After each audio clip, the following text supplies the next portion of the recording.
I believe that soccer is somewhat of the last untapped sports in the United States.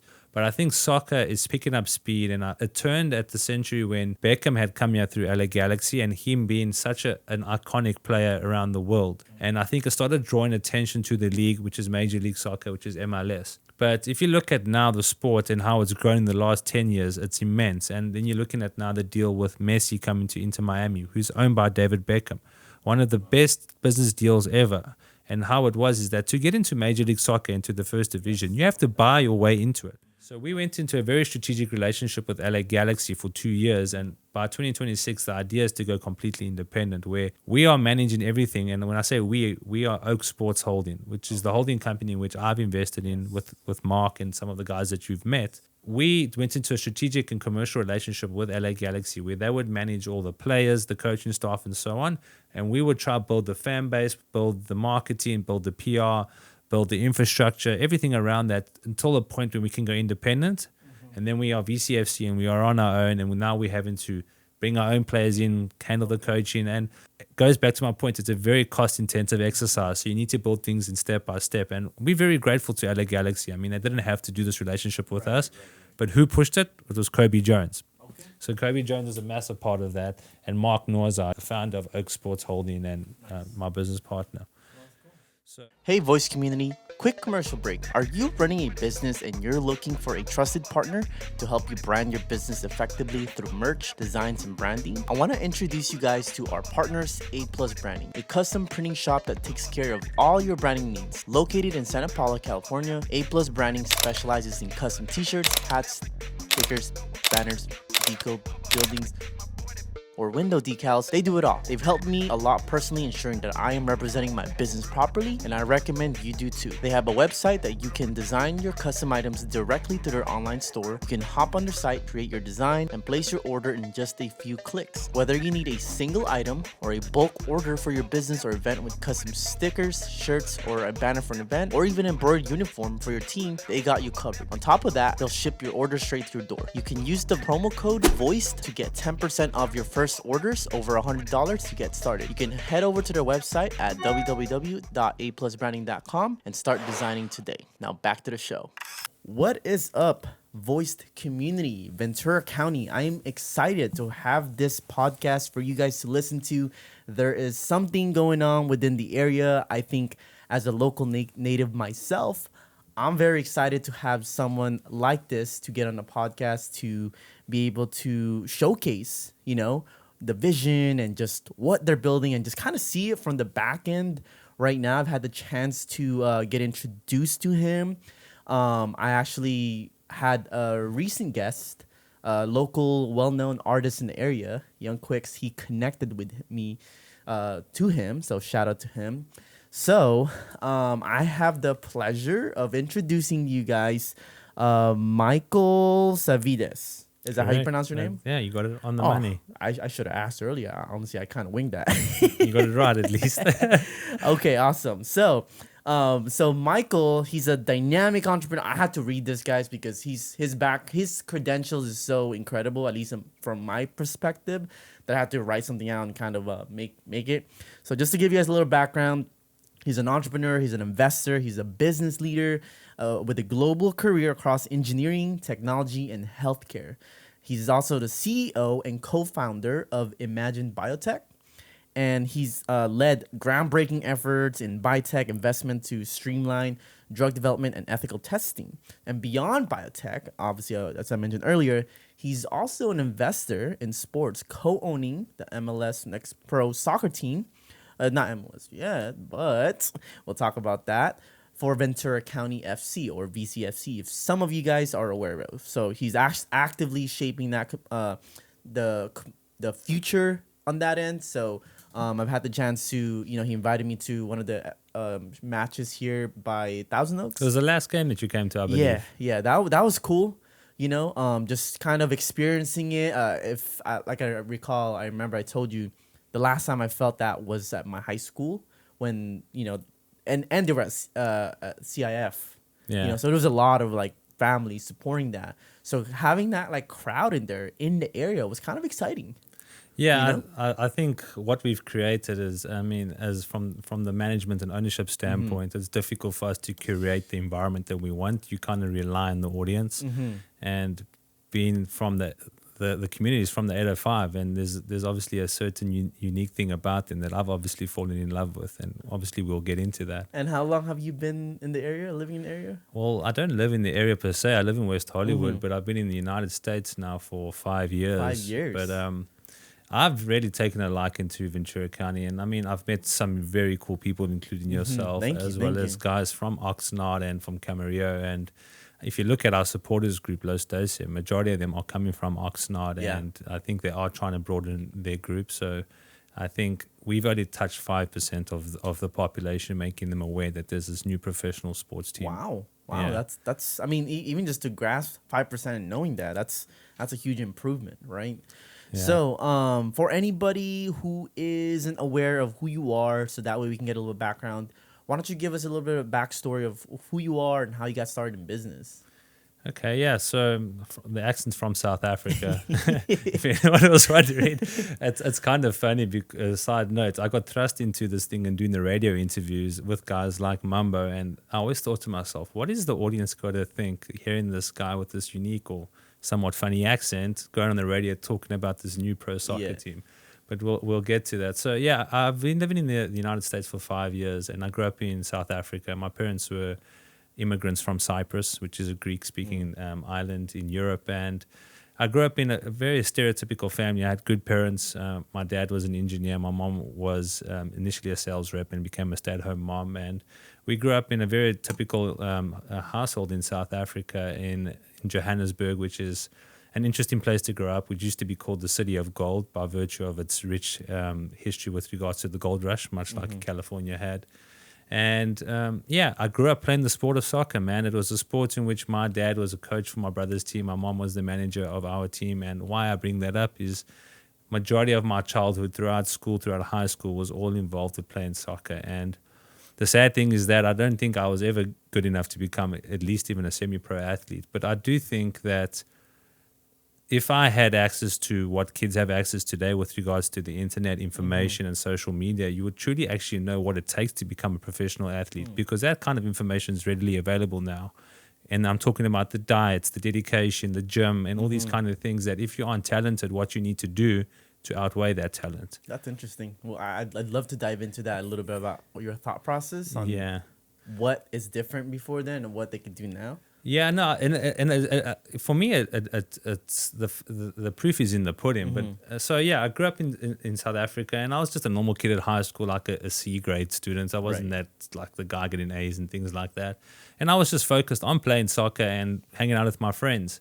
And I also played tennis, which was a cool sport, but I very quickly realized that I preferred the team sport. I enjoyed the camaraderie with sports teams. Isn't tennis also a team sport? Or no, if you're playing doubles, right? If you're playing doubles, it's normally an individual sport. Okay. And I mean, my point is that I came to an inflection point, I think at the age of 16. Do I try to pursue soccer or do I try to pursue tennis? But I chose soccer also just by the involvement in which my parents had involved in.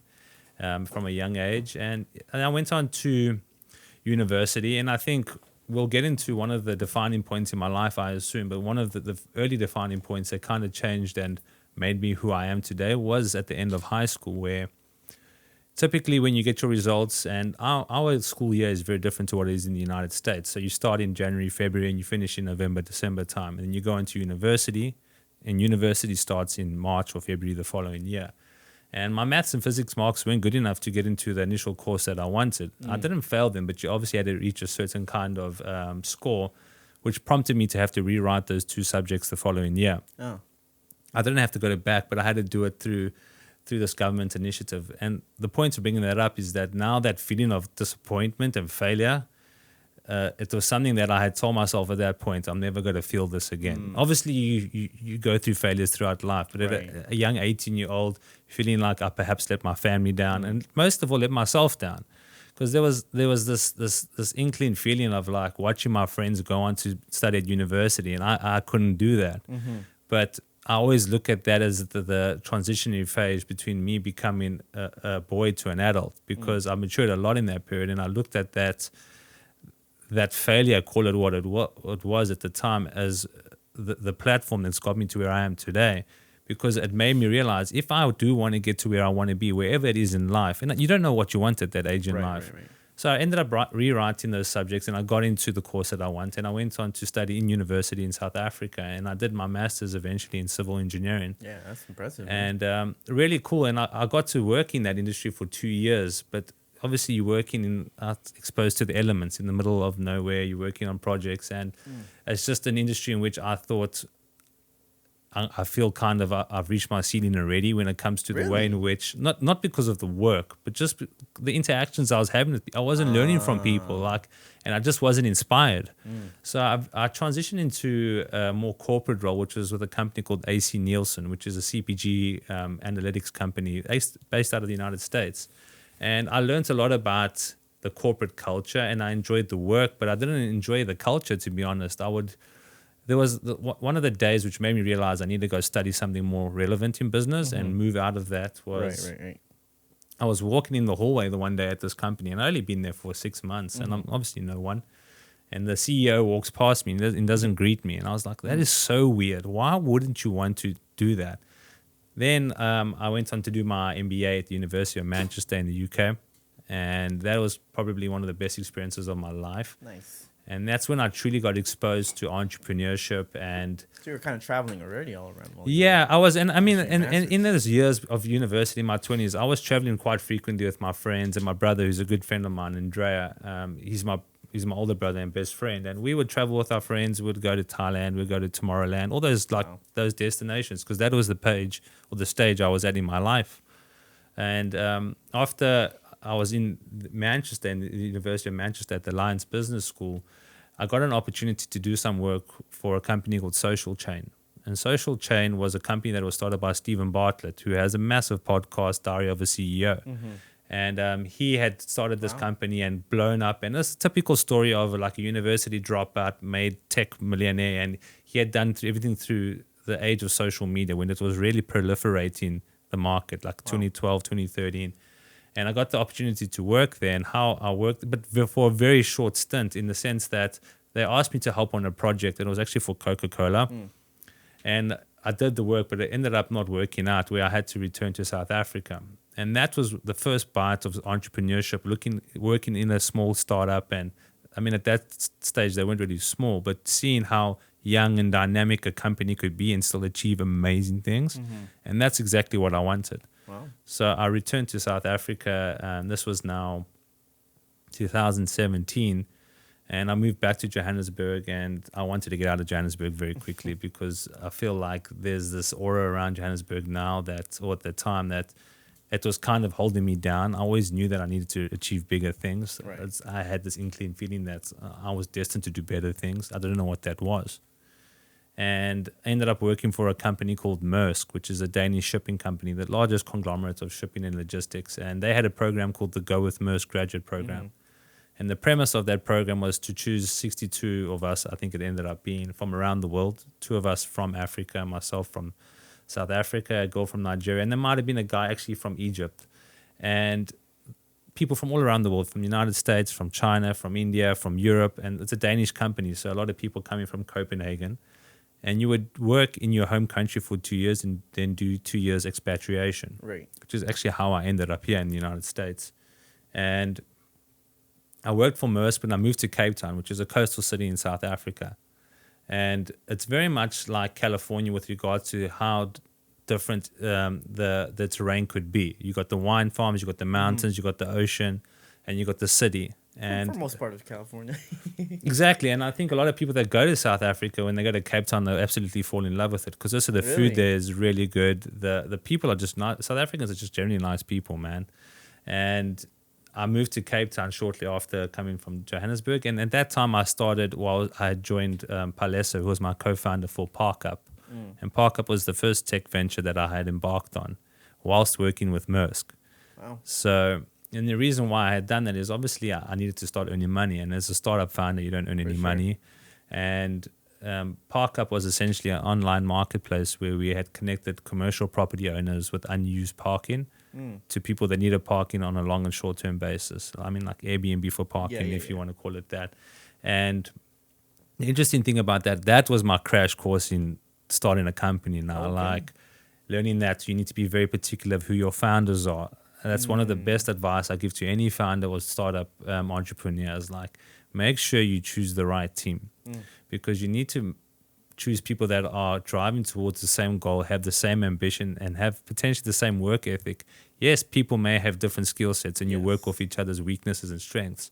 But if a person's not willing to put in the time and the hours, you start to resent them. And that now jeopardizes your relationship with them. Oh my gosh, you're speaking my language. So, and this is not their fault of their own, because some people just truly aren't made out for that, right? And when the times get tough and when you need to knuckle down, some people just aren't willing to do that, because I could have easily have just sat back, had a cushy job and just been like, okay, cool.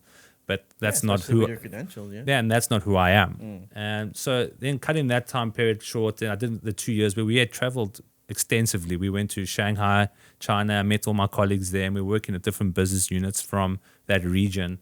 And we would present, and the course was actually run by the Haas Business School by UC Berkeley, by a professor, I think his name was Dr. Andrew Isaacs. I don't know if he was a doctor. I might have just given him a credential.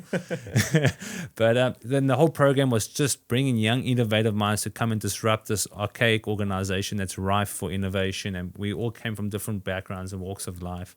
And the whole premise was do 2 years in your home country whilst traveling, and then 2 years abroad. And that's what brought me here to the United States.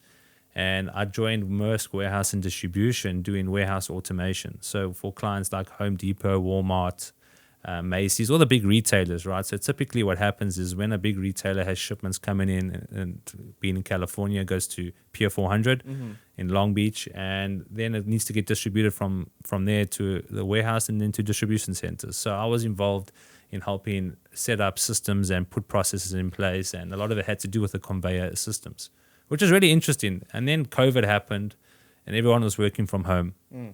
And I found myself having more time on my hands naturally, because you also come to realize that half the people you're working with, they're doing their role, and is it really taking you 12 hours to do the job? I think COVID exposed a lot of that, right? Yeah. And it made me realize, okay, cool, I can be incredibly effective in my role in this amount of time, which freed up a lot of time for me. And at that time, I was having to make the decision, do I continue with Park Up or do I leave? And I think I had to step away for the betterment of the team, purely because I was trying to run the company from here whilst my team was there. And the goal was to obviously bring Park Up to the United States. And in February of 2020, before COVID, we had actually presented to a few investors in Silicon Valley, Park Up, to try and go and raise capital so we can bring the product here. And that was one of my driving forces for also coming here, using the opportunity with Maersk to get here and then excel, which is what I've done, but not with Park Up, essentially, right? And then with Maersk, then the pandemic happened, man, and you're working from home. And then I met these guys that were doing COVID testing, and it was called Same Day Health. And they were looking to do a laboratory eventually. And because at that time, it was taking 7-8 days just to get your test. You had to book. And then like another few days to get your results, right? So laboratories that were existing at that time were already inundated and completely at the ceilings. It's filled to the rafters. So long story short, they had essentially paired me with a guy who became our business partner or founding partner for that company, which was Med Diagnostics. And I had no background in healthcare and laboratories, but I just knew how to scale companies.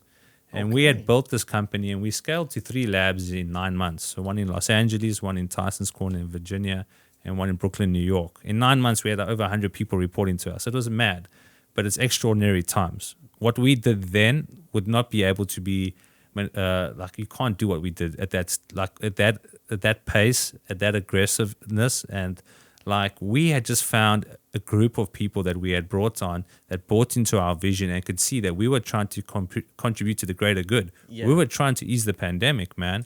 And what we did is we took on more of an entrepreneurial, and I took on more of an engineering mindset where how do we get more samples through that door? How do we test more accurately? And how do we get things to the customer faster?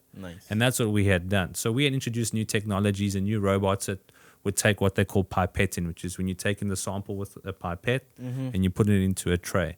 We got robots to do that, taking that time from 20 minutes to 5 minutes, innovating, right? Wow. And then last year so at that time I had walked away from Park Up, and then shortly later that year Park Up was sold to a property fund in South Africa.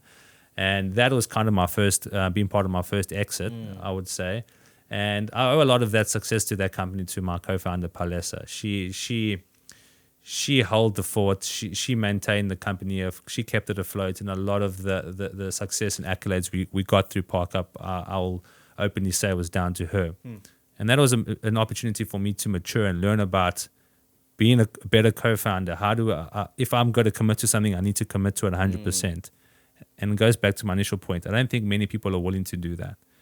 And then coming to an end now of my story, we kind of walked away from the lab. We sold everything last year, and I was looking now to what to do with the money that I'd got and looking at the next projects. And then Imagine Biotech came about just by virtue of a scenario that I'd gone through a personal health experience, which we can get into. Yeah, that's crazy. And then I got the opportunity to obviously follow a childhood dream and become a part owner of a professional soccer club now based out of Ventura County.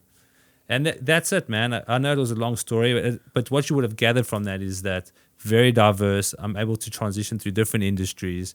And I hope that the people that are listening realize that you don't have to curtail yourself or pigeonhole yourself or Iron Man yourself to one industry or one job. You can transition, man. Yeah, and usually most people who get into it, especially here in the United States, when you get into engineering, most people tend to just be okay with that because the expectation or society norms is to get a career and secure that so that you can start up a family. But that kind of limits their opportunities of actually growing.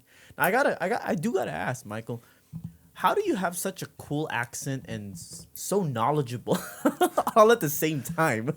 I'm just kidding, but the cool accent, I mean, it's ironic because most South Africans, like, I won't even go back and listen to this because you just hate the way you sound. Oh, okay. And it's so funny. I have an accent too, but it's not as cool as yours. Yeah, it's funny because one of my partners was saying to me, regardless of what you say, whether it's got good content or knowledge behind it, because your accent is foreign to most people, they typically tend to take you more serious. What is the language that you speak in South Africa? The first language is English, and then there's actually 11 official languages in South Africa if you were to be very accurate about it, and obviously most of them being African languages, but the main language is English. The second language is Afrikaans, which is the Dutch dialect, right? So when the Dutch had obviously come to South Africa, and then Zulu is the main African language, and then you got isiSotho and Ndebele, and there's a few other languages that were born out of the local tribes.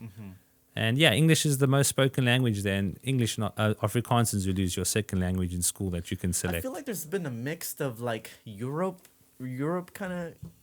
kind of a tonality. I mean, I studied a little bit of dialects. That's what I took interest in, studying communications.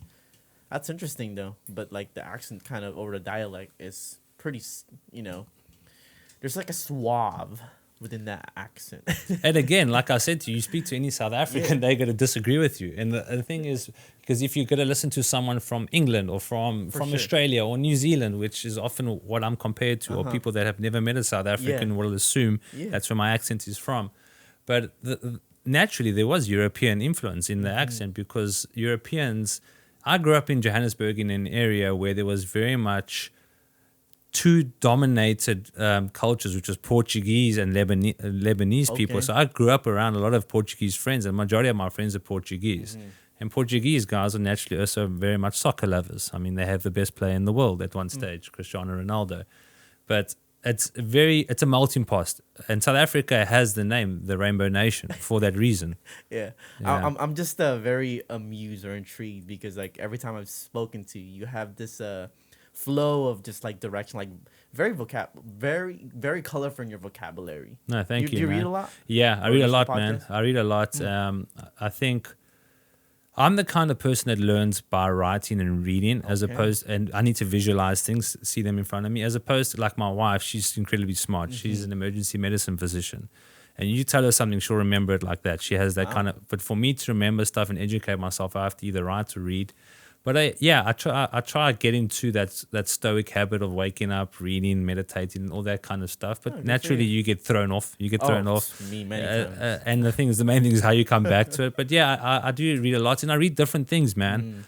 And what you would have learned from me telling you about the different careers and industries in which I've operated Yeah. in is that whenever I'm curious about something, I want to go find out more about it. Love And that. I think that is what has allowed me to be able to talk to. To be more diverse. Yeah, I can literally talk to me about any topic. I'll be able to talk to that just purely because I know enough to have a Yeah, conversation. you mentioned that when we were at the Tarantula Brewery, by the way, and thanks for inviting us. That was an amazing time. Getting to know all your partners as well. Yeah, there's some really cool people, man, and guys that really see what we see. And those guys that you met all from Los Doce, and all the fan guys, and they come to me with ideas, and I let them run with it because at the end of the day, they are the people that we are catering to. That's true. And I've thumped this in everyone's head, and I've made sure that everyone that's part of our team that knows is that without the fans, we would not exist. Yes. The fans are the lifeblood. Yes. I do gotta ask. I mean, you mentioned you are kind of or are grateful for the fact that it's your curiosity that's led you to, becoming more diverse in your practice, or maybe even just curiosity, just learning more, right? Has your family been, or what do you think has taught you to be more curious? Or My dad was definitely a person that I grew up looking to.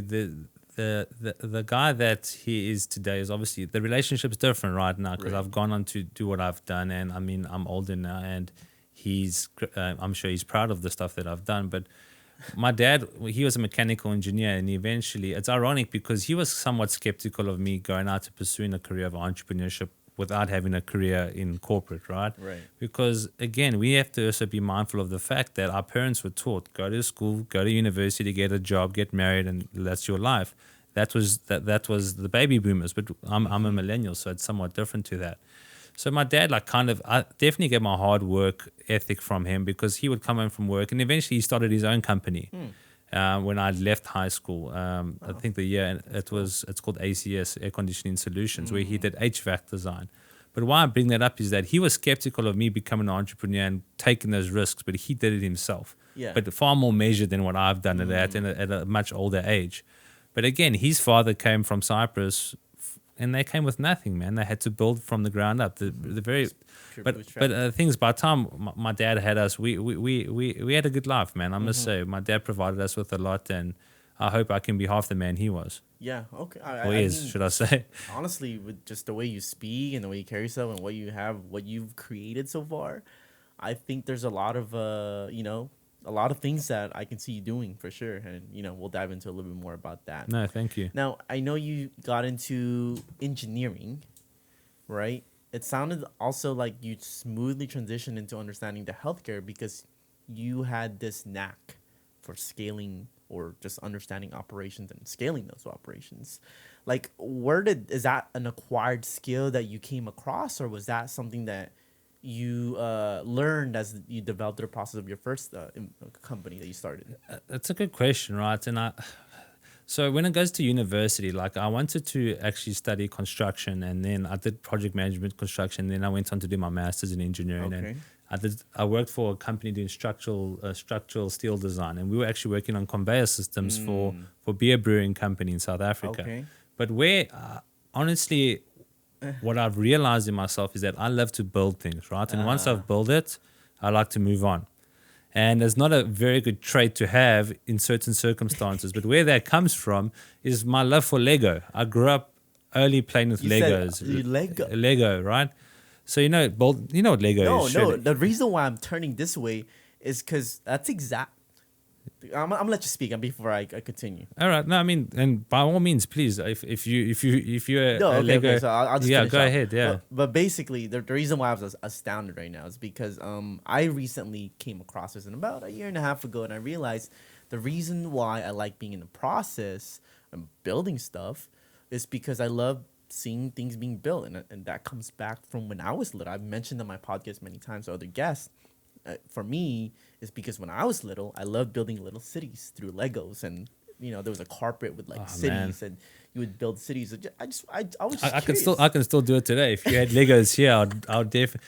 So the thing is, Yeah. but this is what our generation was built up on, right? And not really being in front of a cell phone and stuff like that. And I used to also take apart things and build them together. Like wasn't like I was good at it. I was a kid. Like I'm just taking curious. apart I was always playing around with the motors from like the remote control cars you'd get. I'd always Interesting. take them apart and try and make like a plane out of it or a fan. Wow. Just do what kids do, man. And the Lego thing I kind of brought into my life, and I wanted to build stuff. I wanted to become a property developer, and I was kind of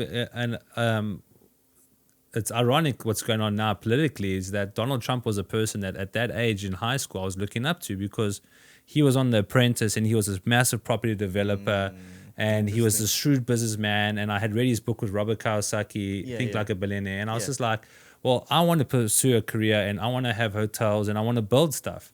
And when I went and studied, and I had an amazing time at university. I met some good friends, like typical university life, like partying and doing work. Okay. But there was no person that could work harder than me. I was in the library, the 24-hour library, during exam periods because I always knew I wasn't smarter than everyone else, but I knew that if I worked harder and I was strategic in the way I applied myself, I could do better than them. And every year I went on from strength to strength. Then by the time I went and did my master's degree and my MBA after that, I was top of the class. Oh. But it's ironic, man. I had gone on to do these degrees, and I realized after I'd done them all is that I don't want to follow that stereotypical corporate life. I want to do my old things, because what you find especially when you're working in corporate environments or companies, is that people only progress not based on meritocracy, but based on the time that they're in the company, right? How long they've been there.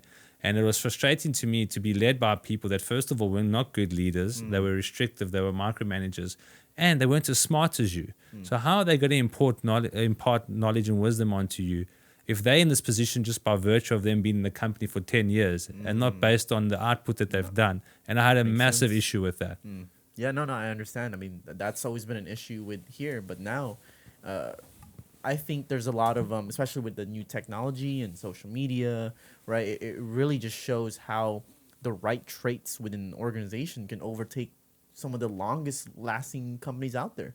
You know, we've seen overtake. I don't have any examples now, but I know just by having the right traits, because, you know, you're right. At the time being in society, they value how long you've been in the company, not what you can actually contribute to. Yeah, I think what I've learned is the output is the most important thing, and measuring the amount of input compared to the output is integral. And it's something that I only learned after the first tech companies. It's only when you start hiring people do you start to take notice of these things. Like with ParkUp, we were pretty lean. We didn't really hire. We had our founding team and our engineers, and then the rest was up to us to go figure out. Okay. But when we had the lab, and now you're having over 100 people, and I was traveling quite regularly between New York, Virginia, and LA because we had teams there. Yeah. And I'm the kind of leader that I like to get to know who my staff is, because I know if I show compassion towards them, and it's just genuinely innate in me, and that's from my mom, but showing genuine interest in someone's life, like what's their husband or wife's names, what's their kids' names, where are you from, and remembering those things, and when you see them again, you mention that makes the person feel heard and makes them feel appreciated. And if a person feels appreciated and they're working for you, what are they going to end up doing? They're going to go over and above for you. And I was very mindful at the time, especially during the pandemic. We were operating in an environment that was very risky and dangerous, right? And we also had to make sure not only our staff were safe, but obviously we were servicing the customers that had reached out to us to get their results. But the morale of the staff is the most important thing for a CEO, in my opinion, to take note of and control. A CEO can be a visionary like Steve Jobs or whatever it is. I'm not that guy. I'm not the guy that's coming up with an amazing idea, although I can come up with it. What very early on I realized is that I'm not the guy that comes up with the idea. I'm the guy that executes on the idea. And you start to realize, and you listen to all these podcasts, and like Andrew Huberman, and you listen to like Chris Williamson, all these guys that have massive podcasts that have very big influential entrepreneurs and business people. Right. That's how you execute, which is the most important thing. And for anyone that's trying to come up, like I have, obviously I'm involved in the startup community. So when people have new ideas, they naturally try to come pitch this idea to me. But everyone thinks it's the idea. It's not the idea, because your idea will essentially change and it will pivot within a year from now. For sure. It's up to you as the individual, which will determine the success of that. Oh wow, that's interesting. That's good that you've been quite mindful of that. Now, as you developed that the biotech company at the time, Were you able to realize that it was more about like how you can execute fast to be able that's how you're able to scale to 900 people to 9 months? It wasn't 900 people; it was over 100 people. Over 100, sorry. But so I'll explain a bit better. So the lab was a clinical virology laboratory. We started out strictly doing COVID, right? And at one stage during the peak of the pandemic, I'm sure we were doing like close to 15,000 samples a week. In the previous podcast, I said a day, so I'm correcting myself. Okay. So it was a week. That would have been absolutely insane, but across the 3 laboratories. But why I mention that is that we were very mindful of the fact that this is only going to last a certain amount of time, and we wanted to create some longevity within the entity. So we did move into high complexity testing, and we went into serology, microchemistry, microbiology, and hematology. What this is, for layman's terms, is that doing respiratory panels and blood panels. When you go for HIV, gonorrhea, chlamydia, we were creating these panels and offering that to some of the clients that we had at the time. But it became very difficult then. And that's what kind of prompted us to realize, okay, cool, we've done what we could do. We helped contribute to easing the pandemic. Let's move on and pass on the torch. And the staff, I mean, the turnover of staff was so minimal. It was a clear indication that from a leadership standpoint, we were doing something right. Because people only leave when they're not feeling appreciated and they're not feeling heard and they're not feeling like they are part of something greater.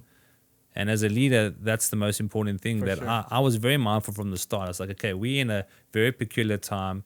People are not able to see their families. Maybe someone's family member would have passed away due to COVID.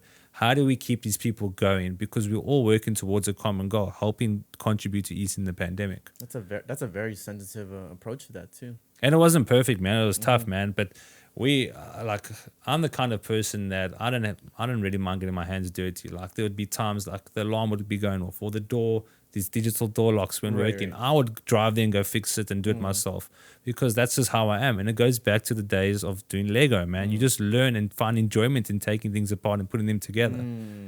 That's interesting. Yeah, no, I tend to do the same thing. But one thing that has come across my mind a while back, and I gotta ask if it's the same for you, Michael, is I realize that as I'm building my business, right, I love to build shit. I love putting systems together. I love like putting operations and just kind of making them make sense. You know, making things flow smoother. I asked myself, you know what, if I would have been in a different direction and I'd known myself like this, I probably would do well as an engineer. I actually thought about that. Not because like, oh, I'm just smart or I don't even consider myself smart. I just thought that I loved building stuff, you know? Would you say that like your engineering background, your knowledge for the engineering background was a very smooth transition into like, oh, it's pretty similar to what I was doing with engineering when you started doing business operations? I think, first of all, academia is very different to the real world, first of all. But I mean, like my time when we say civil engineering, it was very limited purely because when you walk into the construction industry after studying, you're doing the grunt work, man. Like you're doing levels of the ground and you may be involved with that. So I don't think I was truly involved in the real engineering stuff at that time, like the design and things like that. But to answer your question, I can still do that. I just think that I just felt like if I am to go, I don't know, when you're at a certain age, you have a picture of who you are and who you want to be. Yeah. And I wasn't heading in that way, right? Gotcha. And I don't know who I want. And like I'm still nowhere near where I envision myself to be. But the fact that I'm sitting here 5 years from being in the United States is an indication that what I'm doing appears to be right. And what that is just trying stuff and failing and learning, man. Because like, every startup I've been a part of or I've started or I've been a co-founder, not all of them have been successful. For sure. Most of them haven't.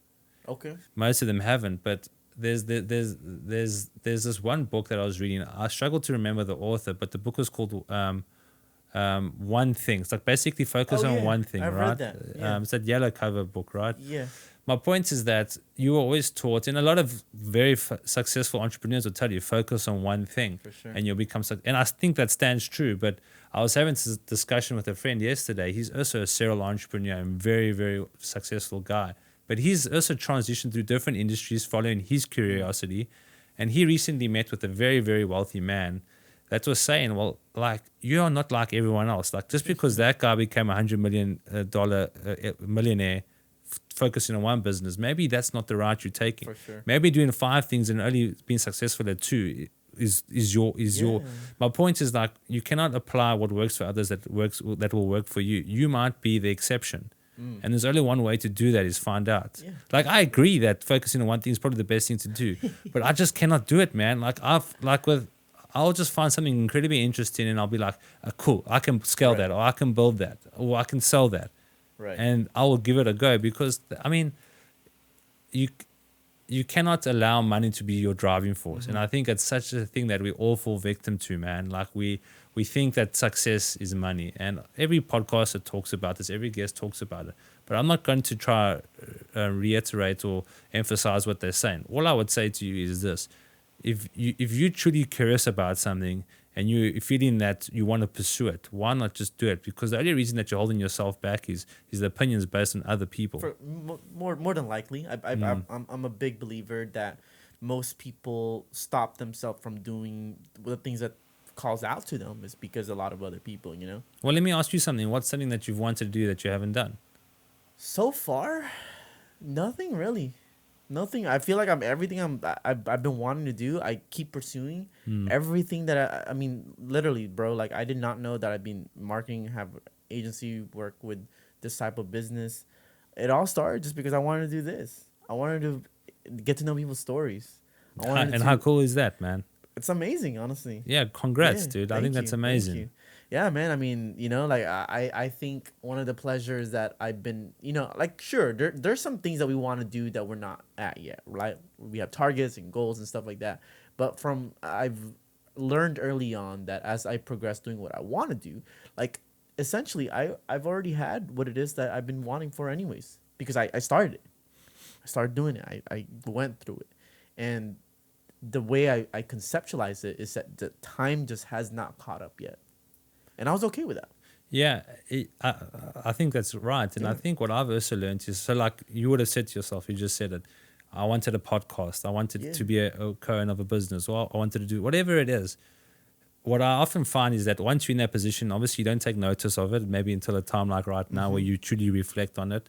But sometimes when you made that ask, or that you set out to achieve something, you weren't that specific.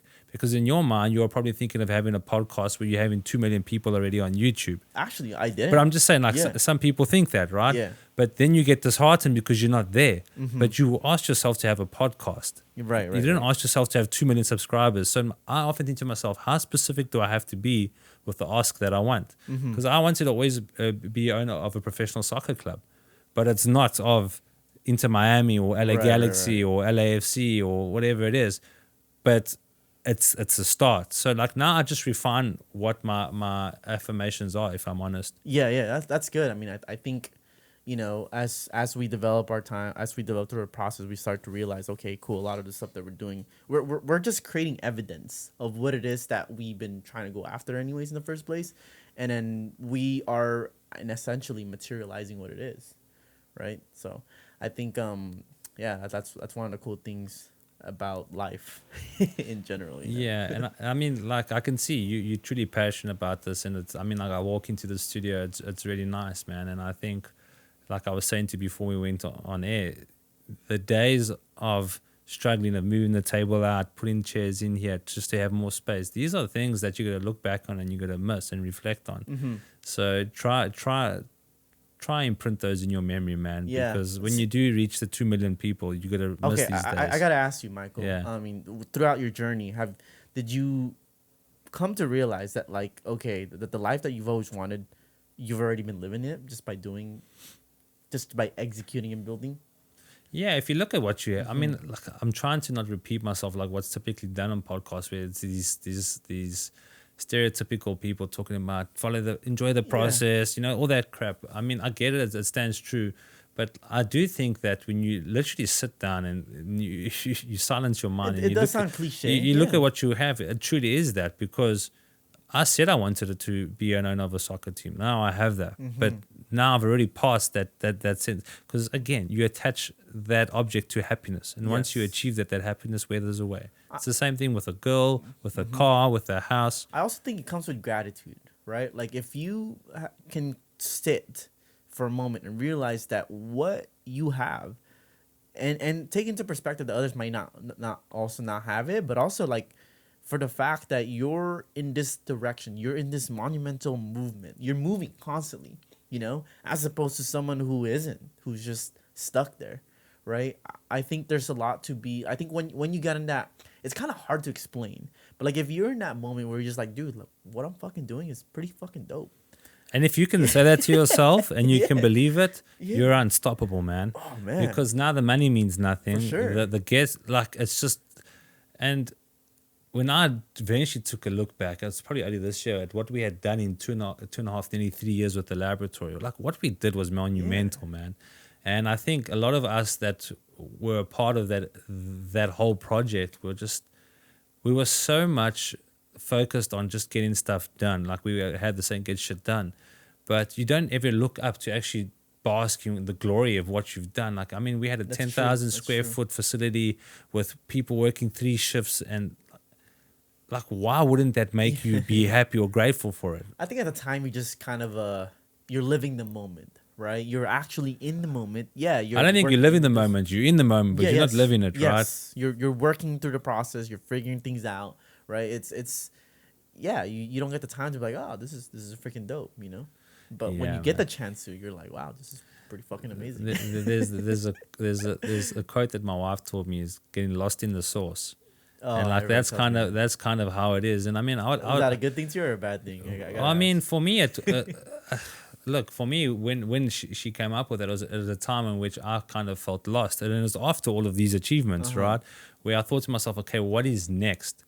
And then you start trying different things, and you're like, I don't like this, or I don't like the way this person's talking to me, and maybe I should do this on my own. And you find yourself in this spiral of just like, what the hell do I do now? Even having achieved what I had done. Yeah.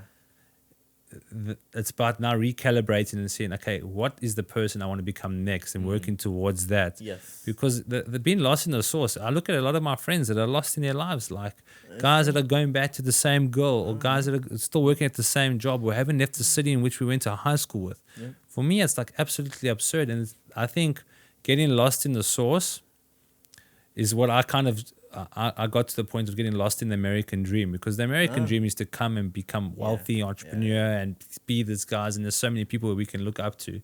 And when you're not at that level yet where you want to be, you kind of feel like, shit, what I'm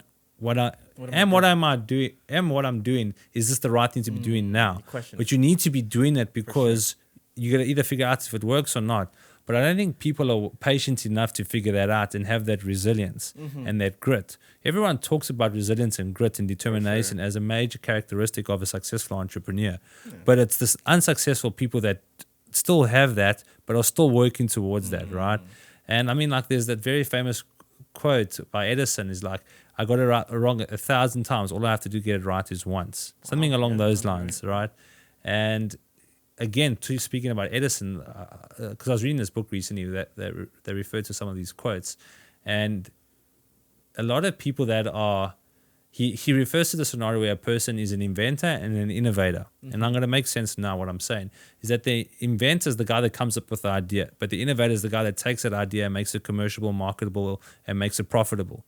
And he uses the analogy in this scenario where there's a beaver showing his friend this massive dam wall, like what's that massive dam in near Vegas, the Hoover Dam, I think it is, saying that, look at these guys, they stole my idea. But meanwhile, you know what I mean? The beaver came up with creating a dam, but the humans took it and made it better. And this is what you learn in life, is that a lot of people will say they have the idea and they'll start it, but they don't have the grit and determination and resilience to actually follow through with that. Yeah. And the person that does, they hold them and they resent them. Yeah. Have you heard of the saying? I think Tony Robbins had mentioned this, or some public figure. He mentioned, he asked somebody, hey, do you know what's the most expensive location on Earth? I would say your mind. No, actually, he said the cemetery. because that's where millions and billions of dollars of ideas were buried that people never took action. Yeah. And I was Yeah. like, wow. Yeah, I mean, just I said the mind because a lot of people don't even allow themselves to get their idea out of and speak it out and sure. verbalize Yeah, it. But that's yeah. that's interesting, right? Yeah, That's probably very true. I thought of that. I was like, wow, that's do very true. you like Tony Robbins? I used to listen to him a lot when I was into the whole motivational aspect, and I started learning about entrepreneurship and just getting being self driven at the time, getting to personal development. But I think as time progressed, I started looking for more practical and skill set, knowledge, as opposed to just spiritual and motivational. And sometimes I still get it, I think it's dope. I think I did. I think most people did because there was that stage when YouTube and Tony Robbins and Gary Vee and all these guys would like holding yourself accountable. Oh yeah, and they were stick it to the man. 2016. Stick it to the man. 2016 like motivation. David Goggins is like, and I mean, that helped a lot of us at that stage. But again, we need something there's going to be different, too. days in which you are not motivated and you still have to show up, and they do Yeah. kind of speak to that.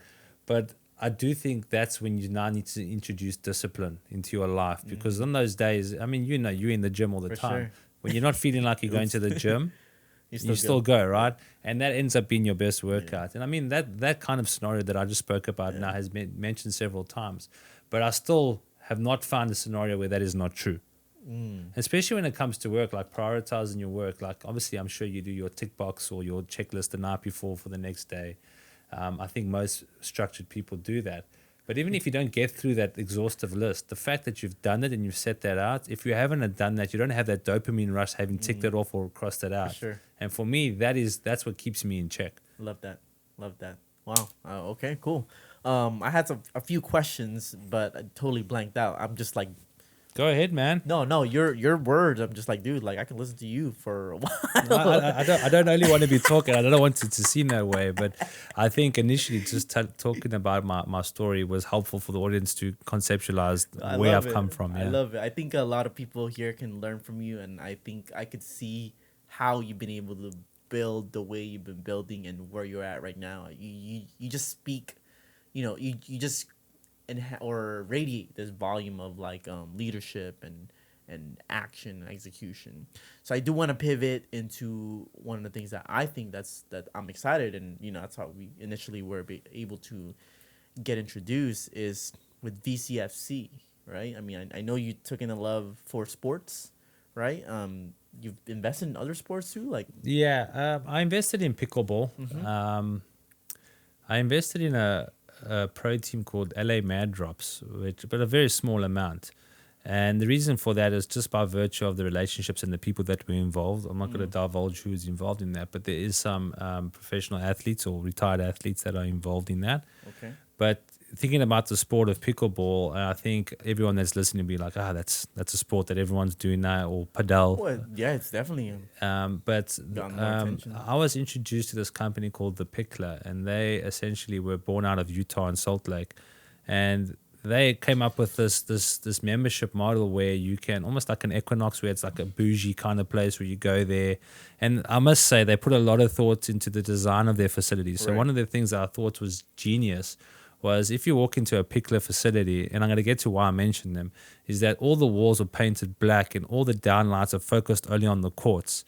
Very much and inspired by the Crypto.com arena. When you look at the arena, everyone in the audience is in the dark and the court is center stage. And that's how they've created each of those courts to create that environment. But I was introduced to them and they were going to do these franchising things. And I tried to bring it here to California. Because the difference between pickleball and a sport like soccer, for example, or football for the people outside the United States, is that pickleball is more of a participation sport than an entertainment sport. Like there is this movement, and I mean, again, back to that point of me investing with the LA Mad Drops, was that I did not expect a return on that investment. But I wanted to be in that group of guys, and I also wanted just to see where the industry is going, so you get your finger on the pulse. But they're trying to make these tournaments and trying to make it, I suppose, an Olympic sport it eventually will become, is that people just generally don't view it as even if they view tennis. It just doesn't have that appeal. And I think they can get to that appeal that tennis has had, again, has a long history, is that you need to start creating personalities. People need to start attaching themselves to the individual as opposed to the sport. Right. Whereas with soccer, it's entertainment. For sure. And pickleball, why it's done so well is that there's zero barriers to entry. If you want to play pickleball, if you're 6 years old or if you're 70 years old, you can play. Are you good? I'm decent, man. I'm decent. I mean, I played tennis up until the age of 16, but like hardcore. So I've played quite a few times and I still got it. But I mean, the nice thing about it is that it's so easy to pick up, right? That's why it's a sport that everyone, it's caught on like wildfire. It's essentially like what Malcolm Gladwell speaks about, the tipping point, or Jeffrey Moore when he speaks about crossing the chasm. I think it's reached that inflection point now where it's on the rise and it continues to rise. And from an investment standpoint, I'm more interested now in the facilities. And obviously being now in this region, I hope and I have every plan of trying to introduce facilities here. Even just one would be cool. Wow. Yeah. Well, I can't wait. Well, once you have one out here, let me know. I'd love to come play and visit. Yeah, man, we can do a live podcast. I mean, that's still a way away. But I'm just telling you what my ambition is. And there's a very stark difference between that and soccer. And For sure. I think pickleball thing is a membership-based thing where you pay a monthly membership. You go there. It becomes a networking thing. Yeah, you go there. See, that's the part that I think I like. I mean, I actually was run through an ad recently where I don't think it was an ad. No, it was an ad. Someone was running an ad and saying, hey, you can come and join our club where we do this monthly and you can network with people that you like. So I was like, oh, wow, okay. So they're advertising around the concept of not just being able to play, but through playing, you can network and build community. And I think that is what also attracts people. It's not just the sport, you know? I'm laughing because there's the Venice Run Club. I don't know if you've heard about the Venice Run Club. So the Run Club in Venice Beach, right? Yeah, so I've heard of them. it's become now the new Hinge or new Tinder. It's essentially a platform that people are going to meet new people, right? I've heard of It's that, a running club where people meet, but now there's hundreds of people, right? Mm-hmm. And it's a lot of people now from the West Side. And I was talking to a friend that recently went, and it's just a dating pool where you go meet girls, you go meet guys, and whatever way, whatever floats your boat, and you meet people there. And obviously, it's an activity that promotes healthy living, so you already have something in common with that individual. For sure. But he did make some interesting comments. Is like we kind of getting now infiltrated by people that just want to come date people, right? They're not really interested in running. So Is that good too? But I think it's super funny but it speaks to your point. I think people are and the point of me bringing that up is and to be quite serious now is that people are drawn towards community. People want to be a part of something. People want to be a part of a tribe. It's innate in us as humans. Tribalism is huge. I believe that as humans, one of our core natures or innate natures to drive towards is to be a part of a community. Well, look at politics, for example, right? People identify themselves with the left or the right. Yeah.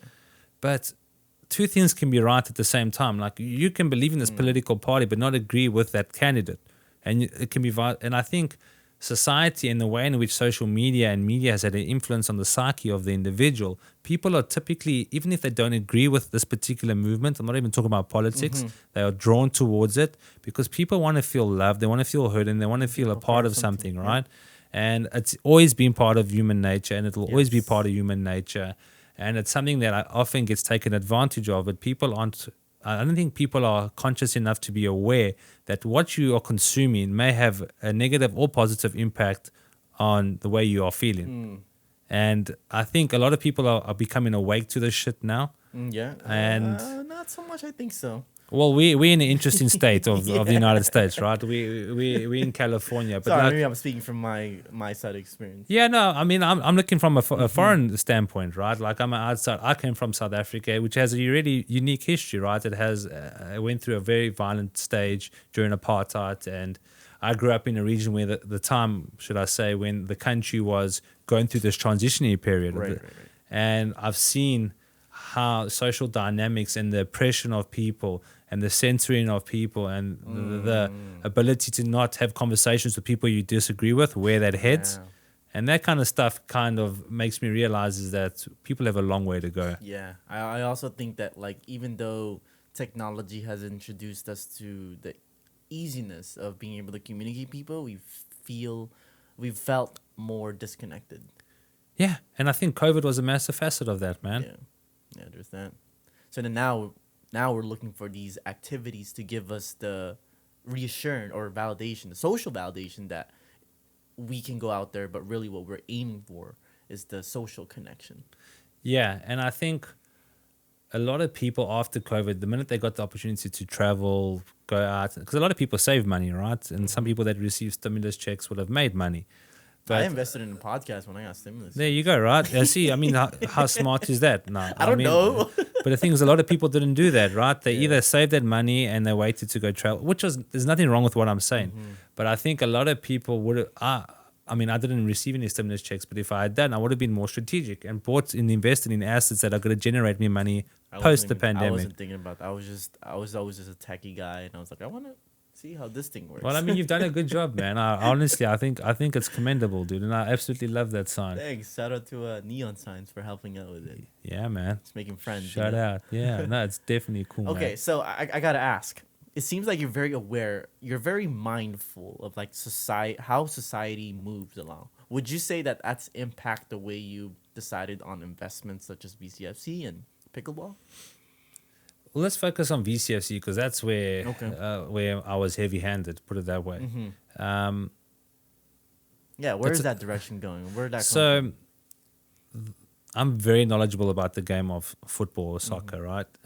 Not because I grew up playing it, but I actively engage in content online, and I've read books about some of the best managers like Sir Alex Ferguson, who was the Manchester United manager for, and he went on to become a Sir. For sure. And Man United's a team that I grew up in an era where we were completely dominating English and European football.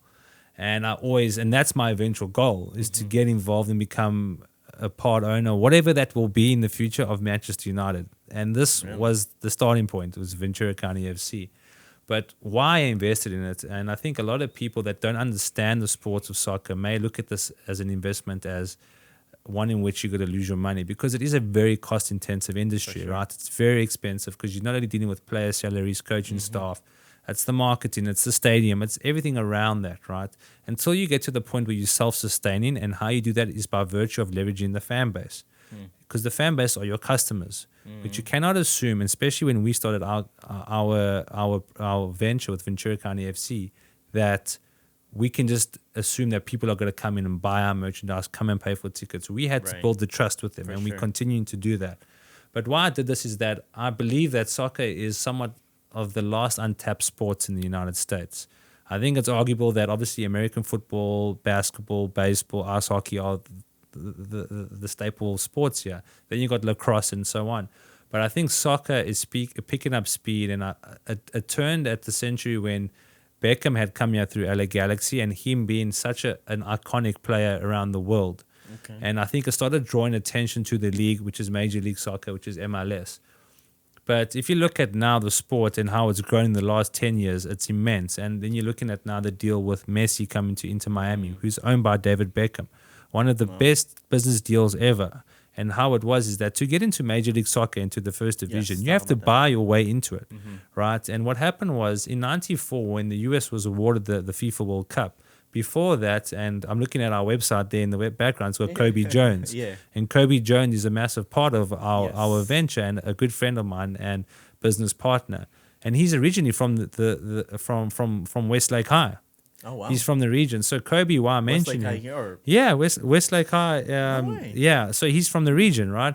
So Kobe went on to have an illustrious career, right? Played for the most times for the U.S. men's national team, played in 3 World Cups. He's an Olympian. He won the championship with LA Galaxy. And why I mention him is that when he was starting his career out, and Major League Soccer never was established when the World Cup came here in 94. FIFA had said you need to start an official league again and get going. But all the guys that started these teams, which is very wealthy families that own NBA teams, that own NFL teams, they kept the league afloat for the first few years because naturally you weren't going to make money. But they had burned through hundreds of like a few $100 million in total together. Wow. And that's why now to get into Major League Soccer, to the first division, yes, you have to have the right region, the right populace, which is what we're trying to build here and prove to Major League Soccer that there is a viable market for soccer fans here to eventually one day hopefully get awarded an MLS first team. But why I mention that is that it depends how big your checkbook is. Like you look at San Diego now, who's just moved into that market. They had to pay, I think, close to $500 million. And that's inclusive of building a stadium and so on. But the power of Major League Soccer is immense. And why I mention that is that there's another league which is competing with Major League Soccer here in the United States called the USL, United Soccer League.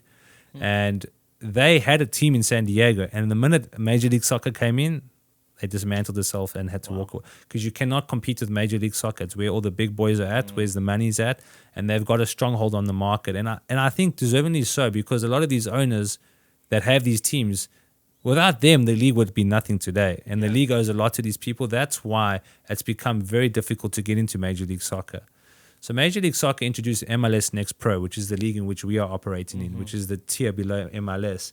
And it was essentially a league to complete the player pathway from youth all the way up to professional teams. And typically the second teams for like Galaxy, LAFC, Inter Miami, all these big teams would compete in here to become almost not a farming league, but it's a professional league. But to give guys that are trying to come back from injury for the first team or guys that are new to the team the opportunity to play and get game time. That's good. So we went into a very strategic relationship with LA Galaxy for 2 years. And by 2026, the idea is to go completely independent where we are managing everything. And when I say we are Oak Sports Holding, which is the holding company in which I've invested in with Mark and some of the guys that you've met. But we went into a strategic and commercial relationship with LA Galaxy where they would manage all the players, the coaching staff, and so on. And we would try to build the fan base, build the marketing, build the PR, build the infrastructure, everything around that until a point when we can go independent. And then we are VCFC and we are on our own. And now we're having to bring our own players in, handle the coaching. And it goes back to my point. It's a very cost-intensive exercise. So you need to build things in step by step. And we're very grateful to LA Galaxy. I mean, they didn't have to do this relationship with us. But who pushed it? It was Kobe Jones. So Kobe Jones was a massive part of that. And Mark Norzar, who's obviously the founder of Oak Sports Holding and my business partner. Well, that's cool. So to now answer your question, I know it's long-winded, but that's good. There's this year in 2024 was the Confederations Cup. No, the CONCACAF tournament, which is Central and South America. Then next is the Club World Cup, which is a World Cup style tournament with all the best teams in Europe and around the world. Then it's the FIFA World Cup. The FIFA World Cup is the most watched tournament in the world. The final will have probably close to 5 million people watching it, right? Or throughout the tournament, which is massive compared to the Super Bowl, right? And I saw in 2010 in South Africa hosted the World Cup, what the World Cup and FIFA had allowed for the country to do from a social point of view, from an infrastructure point of view, from an outside investment point of view. And the US is unmatched when it comes to sports. I don't care what anyone says, not when you're comparing soccer to the rest of the world, but when you compare collegiate sports, where in the world do you see 60, 70, 80,000 people going to a college game? Right? It's absolutely insane. And why I mention that is that the US market is prime for sport. It's prime for commercialization. It's prime for merchandising, for people following teams. And I just have had this assumption and this thesis that the US is hosting 4 major tournaments in the next 5 years. The fourth one that I haven't mentioned is the Olympics here in Los Angeles. All of them have soccer involved. Why would that not now result in becoming a sport in which the younger kids are supporting and asking their parents to go buy their jerseys? Because at the end of the day is your fan base needs to come through generations. And we are building a new generation of fans, even with Ventura County FC, a younger group that has never seen the brand, whatever it is. But why I invested in soccer is that I truly believe that it's a sport that's going to not take over, but it's going to compete with the other sports here. And it's difficult to make that what I just said. I think a lot of people would disagree with me.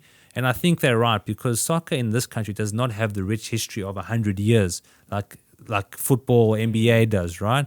So it's not generational. For sure. So it's up to us, Major League Soccer, and all the teams that are competing here to build this relationship with fans so it becomes a generational thing where you come in with your grandfather and your grandfather's grandfather came to the game. This is why I think a good example to use would be Ryan Reynolds. So Ryan Reynolds and Rob McElhenney had bought into Wrexham, and they started that show on Netflix called Welcome to Wrexham. Obviously, a good marketing ploy showing the behind the scenes of what it is to build a football club. And Wrexham is a club that has one of the longest standing histories in Europe, not even in the UK. And why I mention that is that regardless if the team wins, loses, or performs, and I've mentioned this several times, is that the fans will still show up. Yeah. But as with Ventura County, how would we expect fans to show up to a new brand, to a new team, without them performing on the field? And this year we were lucky that the team had done completely opposite of what they did last year. Where last year they finished close to the bottom. This year we went on to the playoffs and we lost in the quarterfinals. But what a beautiful story, man. So beautiful. A dream for me, truly a dream. And we are well aware that we have so much more to go. Yeah. But the fact that we were able to sell out our stadium more than once throughout a season in which we only started in May, it's not about us. It just shows that there's a fan base, that there's a love for the sport, and that people will come out if it's something that they can believe in and that they can associate themselves with. Did you know when you guys got together to invest in this direction for the team that the Ventura County was where is going to be at? So not me personally, right? So in all honesty, I didn't know about this region until I met Mark. So Mark and a lot of the guys that are part of the Oak Sports holding group as investors and operators, they're from the region, right? They're all from here. And Mark has been very involved with youth soccer. Most people that don't know youth soccer will know who Mark is, right? Okay. And why I mention that, he has done a lot for the community. And he was very close at one stage actually getting a Las Vegas team 20 years ago, right? Which would have been massive. He brought Pelé, he brought David Beckham when Pelé was still alive, just as part of his marketing efforts. He threw a lot of money at that and it never ended up working out. But my point is that MLS has always remembered Mark. So when this opportunity for MLS Next Pro came about, they contacted him. And he selected this region, not only because he lives here, but because he truly believes there's an audience here. And when you do your research, there's over 3 million people in this region when you're looking from the 405, where LA ends, all the way going north to Santa Barbara, maybe Carpenter or Slow, maybe. Like further than that, right? I'm still educating myself on this. But my point is that there's no other professional sports team, period, here. No baseball, no NBA, no NFL.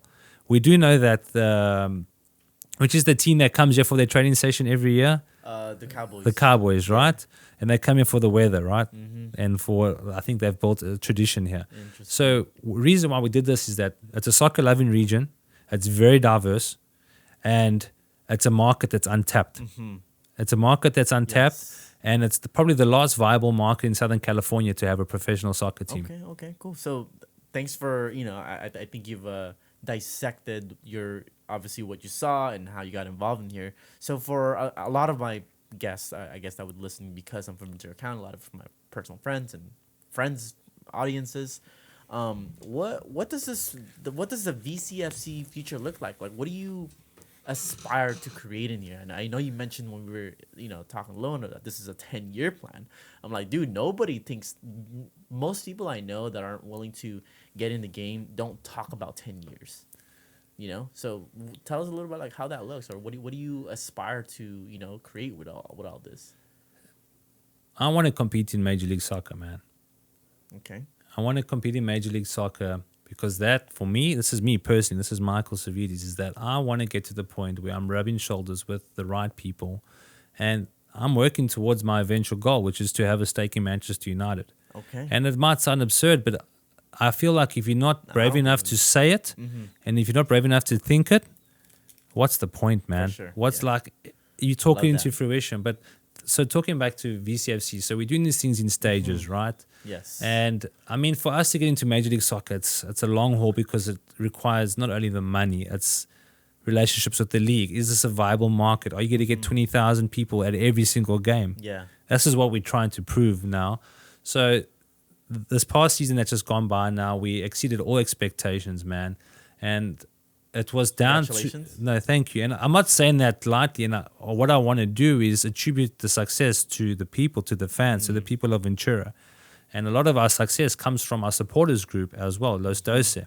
There's a group of guys that came out of Oxnard, a group of friends that are football lovers, soccer lovers, and we relied on them to become the supporters group, Los Doce, the 12th man that would drive the energy in the stadium. You were at that game. You heard the drums. You saw the blue smoke. You saw the flags.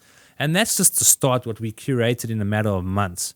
So like now that we have time to sit back, analyze, and look at what we can do next, it's going to be better. So for the next 2 years, I would say is that we're going to continue with this relationship with Galaxy and just build the brand, build the relationships with local businesses, local communities. That's my goal, is build local. We need to make sure everything is local, that everyone locally knows about us, and we're working with people to try to help them.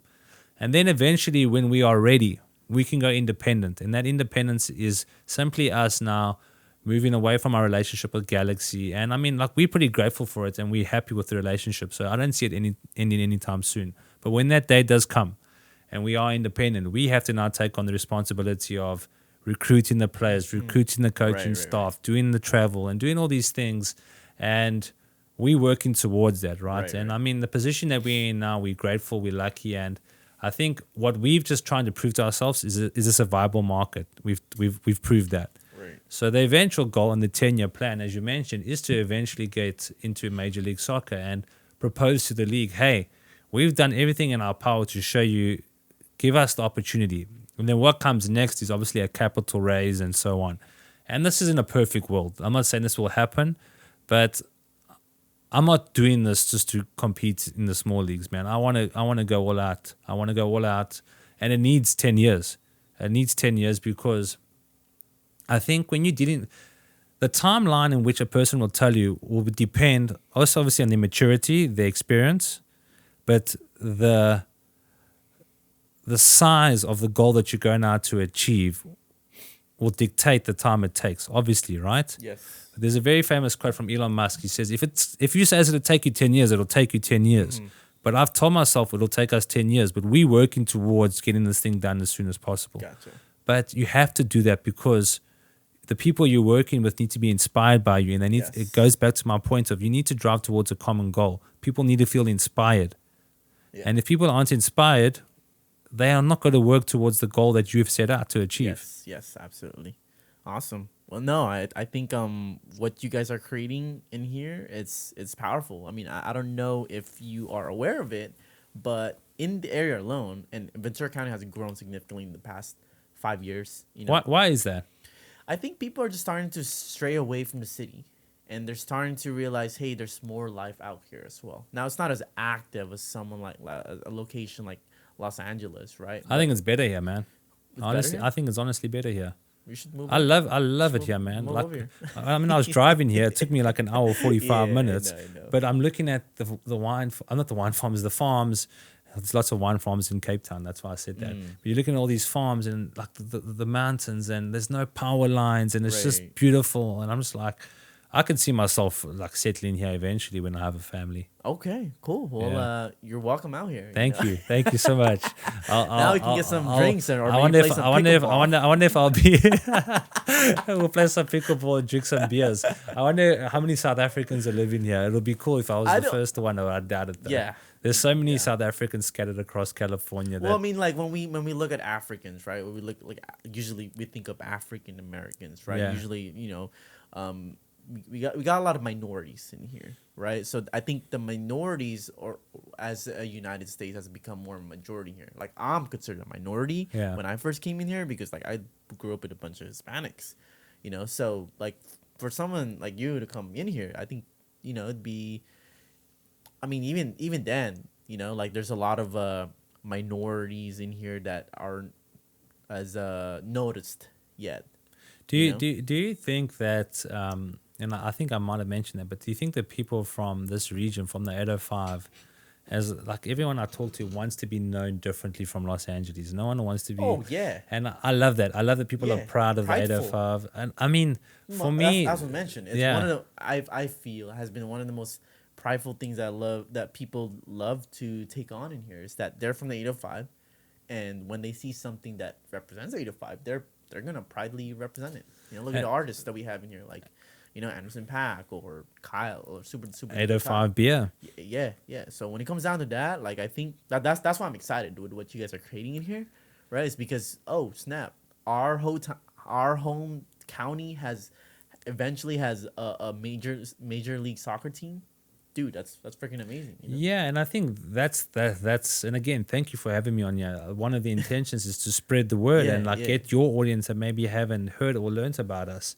I was speaking to Joey outside now, and he wasn't really well aware of us. And I think to myself, I don't see that as a negative thing. I see that as incredibly Opportunity. positive because we haven't touched a large part of this population. No one is aware that there's professional soccer now at their backyard. Yeah. They're not having to travel to LA Galaxy and LAFC to watch those games, albeit the quality is not the same. But if you want to be a part of something and you want to see your kids grow an affection to something, it's really something that I've seen is become a family affair. Like, that's so cool to see, man, at games. Absolutely. I love it. That's awesome. I mean, for me personally, I was never a sports person. I always used it as a way to more conduct, interactions and build relationships, So you're just giving me more reasons to do that also, but also learn more about the games and stuff, Yeah, I mean, it's just the start, man. It's just the start we're building, and I think one thing I do want to touch base on, Michael, is like what kind of opportunities that would allow for other business and the economy around here, because you're talking about an area that was almost at the time early in the years, maybe not from like the more Thousand Oaks area side, but just here around Santa Paula, Oxnard, and even Ventura, maybe even, it's a very beach and agriculture area that's now slowly populating into becoming more a location where people would prefer to live. Yeah, no, I agree, and I think that's what draws me towards this. I'm glad that you mentioned that, is because that's kind of how I see it. Right? I see we've created now the platform by doing what we've done by bringing Major League Soccer here, MLS Next Pro here. Is that it's the platform that is going to be the center of a nucleus that allows companies to spur off that and partner with us and take advantage of having it.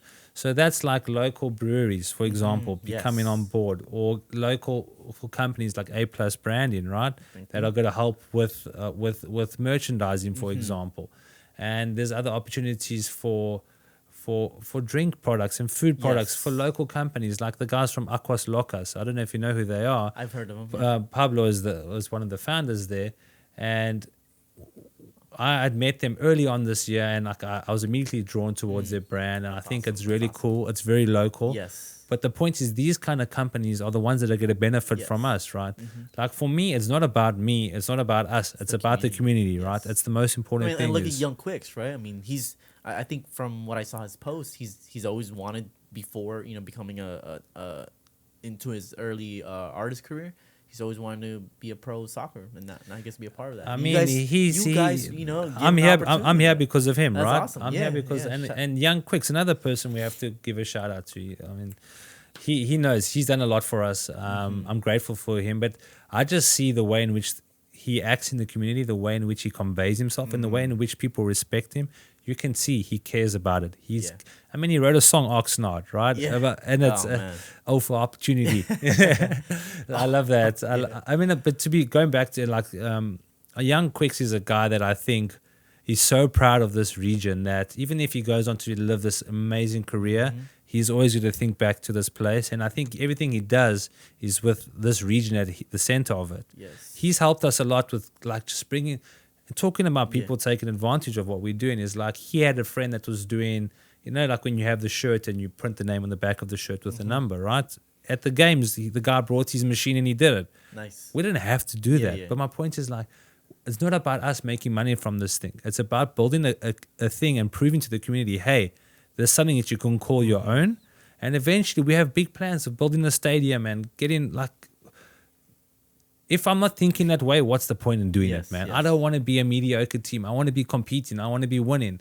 And I want to be producing talent. This is the thing that everyone's told me, is that this region has untapped talent. Yeah. It's up to us now to unearth that. Right. No, you're right. You're right. It's up to us to unearth that, train them up, and provide them with the best opportunity to go on and live a career in which they wanted. I'm actually surprised that you can or discover that.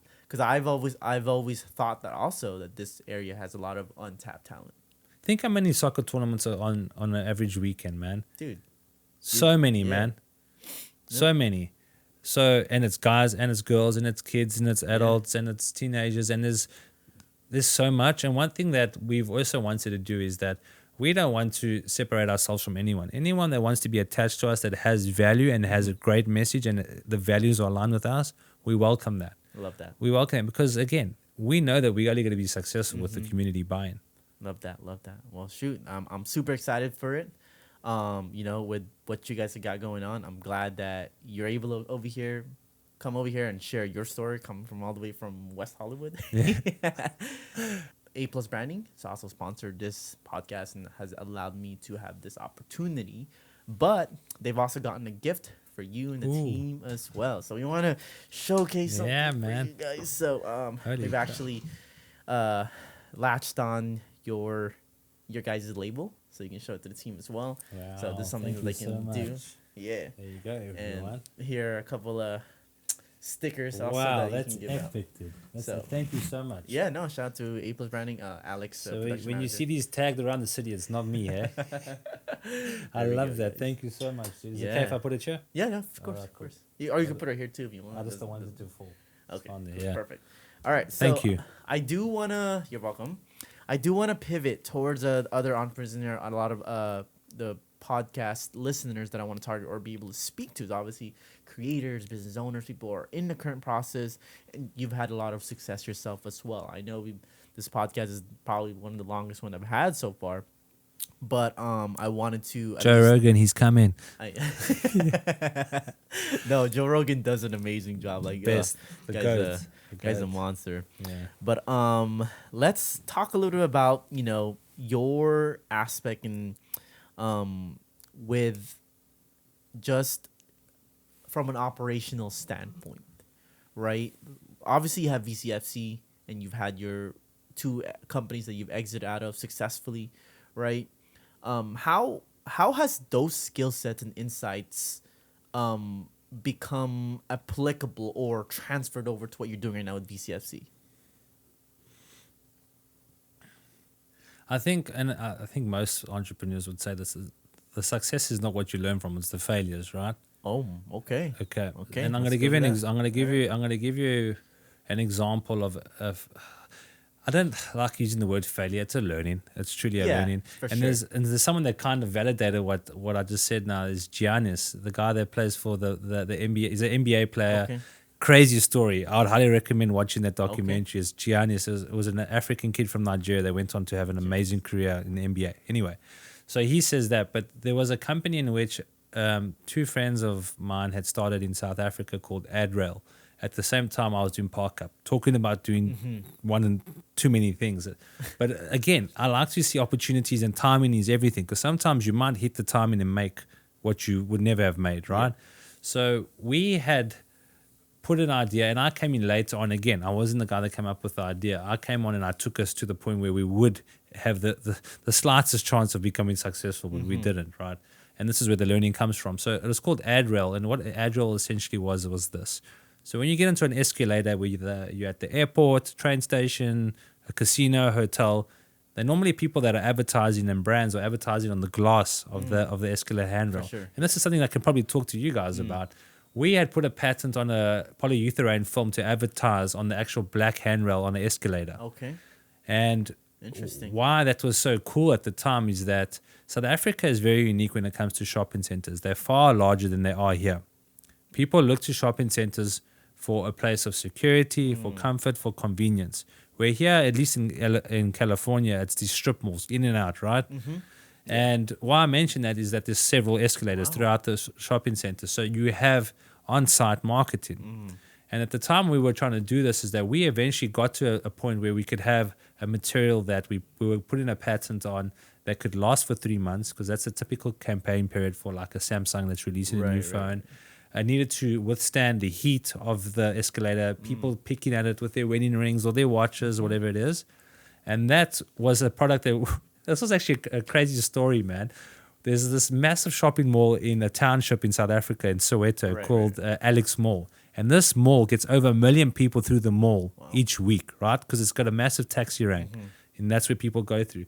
And we somehow convinced the owners of that mall to allow us to go in there after hours to go install our product whilst we were testing it. Wow. So the mall would close at 11. I would fly from Cape Town to Johannesburg on a Friday night, get into the mall when it closes, and then from like 11 p.m. till 6 a.m. we were trying to install these things. And we did this, and it's quite a cool thing. When I show you the videos of it, it's literally allowing brands to advertise on it. Wow. Like one of the campaigns that we did was with Krispy Kreme, the donut company. Okay. And it looked like a conveyor of donuts that are going on this escalator. But now you're literally putting the brand in the consumer's hand. Because when a person gets onto an escalator, they grab the thing to either gauge the speed of the escalator or to so they don't misstep. And also, once your hand touches it, because it's colorful, it's poppy, you immediately pay attention. And it's directional. So you can say to people, hey, turn left here if you want to go to McDonald's or Krispy Kreme. Right. And we were the first in South Africa to do that. But at that time, social media was proliferating the marketing scene in the sense that you could get your cost per click. You could see exactly where your money spent was going.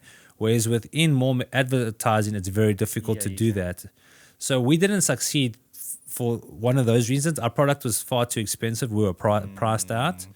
But also the team. So it was with friends. And my one friend, he also worked hard. He had the same work ethic as me. But we had another friend that just, at that stage, he was at a different stage in his life where maybe he was prioritizing other things.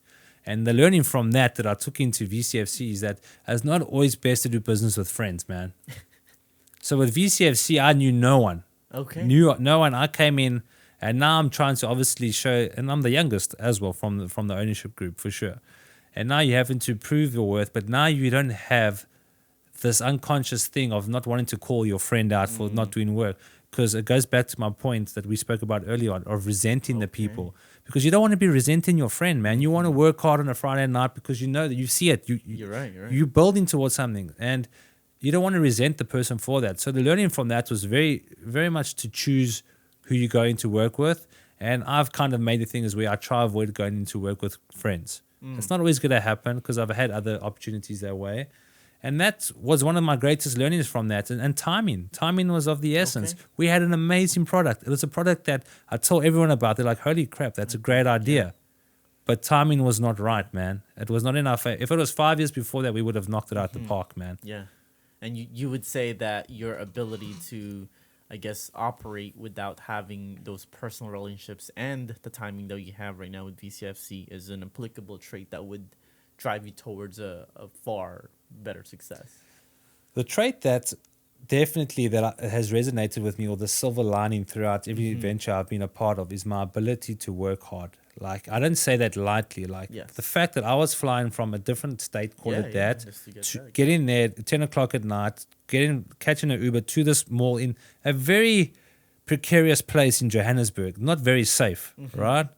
And we would go there, wait for the mall to close, and there was security walking around the mall because it wasn't in a safe area. It's in the informal settlement there, but a massive foot traffic. And we were installing these things. And if I was too proud, I have a master's degree or I have an MBA, why am I doing this? Like, you know what I mean? The point is you have to be able to pull up your sleeves and do the work. And with VCFC, it was the same thing. It's like we were on the ground handing pamphlets out. We were designing the crest, the emblem. We were at events handing things out. And my point is, like, you have to be able to put your ego aside, which is one of my greatest learnings, because you look at a lot of guys that I can't tell you how many people I met throughout my life, and I wish I was as wise as I am now. Like, a person, and I'm sure this has happened to you, they'll tell you about this amazing idea. Yeah, I'm going to do it. Acting like they've done it, and then you look at them a few years later on, they never even pursued that idea because they never had the grit, they never had the determination, and they couldn't put their ego aside. They couldn't fathom the idea of getting their hands dirty. And I love that, man, because if that is what's going to differentiate me from everyone else, it's a simple trait too. I will do that. It's really simple, right? It's really simple, but not everyone has it. It's true. Oh, okay, cool. That's amazing. All right. Well, I'd love to get more deeper into that. Maybe that could be a different topic itself as far as this. And you do have a lot of things that I think we can talk about maybe on the side as well. But okay, you've also had 2 successful exits, or you could call it exits, right? Yeah. For the companies. What would you say traits or values or principles that has led to that success that maybe for other people who are looking to get into a business that they can exit or create an exit strategy for? Look, I think when you start in a company, most people have every intention of going on to sell that company, right? But in order for you to sell that company, you have to create value. For sure. And when you talk about park up and going through that exit, like at that stage, I had already removed myself from the company, right? And again, I will never not admit this, that Palesa was a major facet of that success, because she had pushed that even when I'd left to get to the point. And now that I have that at least attached to my name, I'm grateful for her, man. And it speaks to my point of, I'd never known her. I'd known her briefly through university, but she wasn't a friend of mine. And we went on to do this great thing. And then with the laboratory, with the liquidity event that we had done, I'm just trying to think, like, honestly, when I think of my success, it's hard work is obviously a major facet of it, but it's your ability to also pivot, man. You have to be able to get to the point where you realize, okay, what I'm doing now is not working. But some people might say to you, you should not give up until you know it's completely. But you build up this wisdom by being involved in several projects to know when to pull the trigger and to when to pull the plug, right? So like there's times like where you realize with a business that, okay, I've invested this kind of money and it hasn't got me to where I am, but maybe I should continue and change it, or do I completely walk away? And that kind of wisdom cannot be taught. It's innate in you by virtue of going through each experience. Right. And that has allowed me to take that into Ventura County, to know if something's not working, to change it immediately and move on. Or if someone's not working, they need to move on. So I've become a lot more shrewd in the way in which I lead teams. Like at a point, I was incredibly too compassionate as a leader. Okay. Which allows people to walk over you. Right? Were you always more compassionate in the early stage of your life? I've always been a compassionate person, and that's a trait in which I've garnered from my mother, whereas the work ethic's from my father. But what that compassion does, it allows you to build relationships with people, allows you to build rapport, allows them to drop down their walls, and allows them to do the work that you need them to do. But again, if people take advantage of that, it becomes an issue for me. And before I might have kept quiet, and that resulted in me maybe not letting go of people sooner. So now with the soccer club, if I find like someone's not pulling their weight and I don't think they're doing what they say they're going to do, thank you very much, move on to the next one. Because I know what it's going to take to get there. And my role as a leader in this entity is now is to convey the vision that I have and the other founders have of how we're going to get from point A to point B. Right. And why your question is that, like, what did I learn from those other ones? Is being decisive, trust in your gut, and making that decision in that moment. Because a lot of the times when you rest on things, you allow things to slide, you create excuses. And again, the main thing was that I'm still a compassionate leader, for sure, but no one walks over me now. But I think it goes back to what I've heard from Gary Vee. It's pretty similar, which is hire fast but fire faster. Yeah, and I mean, like, it doesn't have to just be employees. It could just be ideas or executions or strategies. It's not working. Let's pivot real quick, right? Well, give me an example of something. Have you applied that train of thought or knowledge to something? I mean, there's some stuff here that we're doing A+ that's not working, and we have to make a direction I don't want to go to, but we have to. Okay. Yeah. And the thing is, now you will live to tell the story. Oh yeah, no, but also, like, this location has given me the opportunity to not just work with them closely and expand my skill set, but also understand from a business standpoint of like what is the right way to go about it, or just be willing to be okay with certain values, with certain practices, as opposed to just being attached to a certain way. Because for me, I'm such a perfectionist, bro. Like, if I wasn't in business, I'd probably be, like I said, working as a career, because I had to stay structured. I had to stay to a certain degree of like elegance or just having a day-to-day. Where does this come from? Where does your drive and this? It's a great question. Where does it come from? None of my families were entrepreneurs until recently. My mom invested in the business in the Philippines, but I think it was because I was exposed to in high school in the early days and introduced me to entrepreneurship, and that made me question the beliefs that I had passed down from my parents or society in general, and it made me realize there was more. So that kept me curious, just like how you were.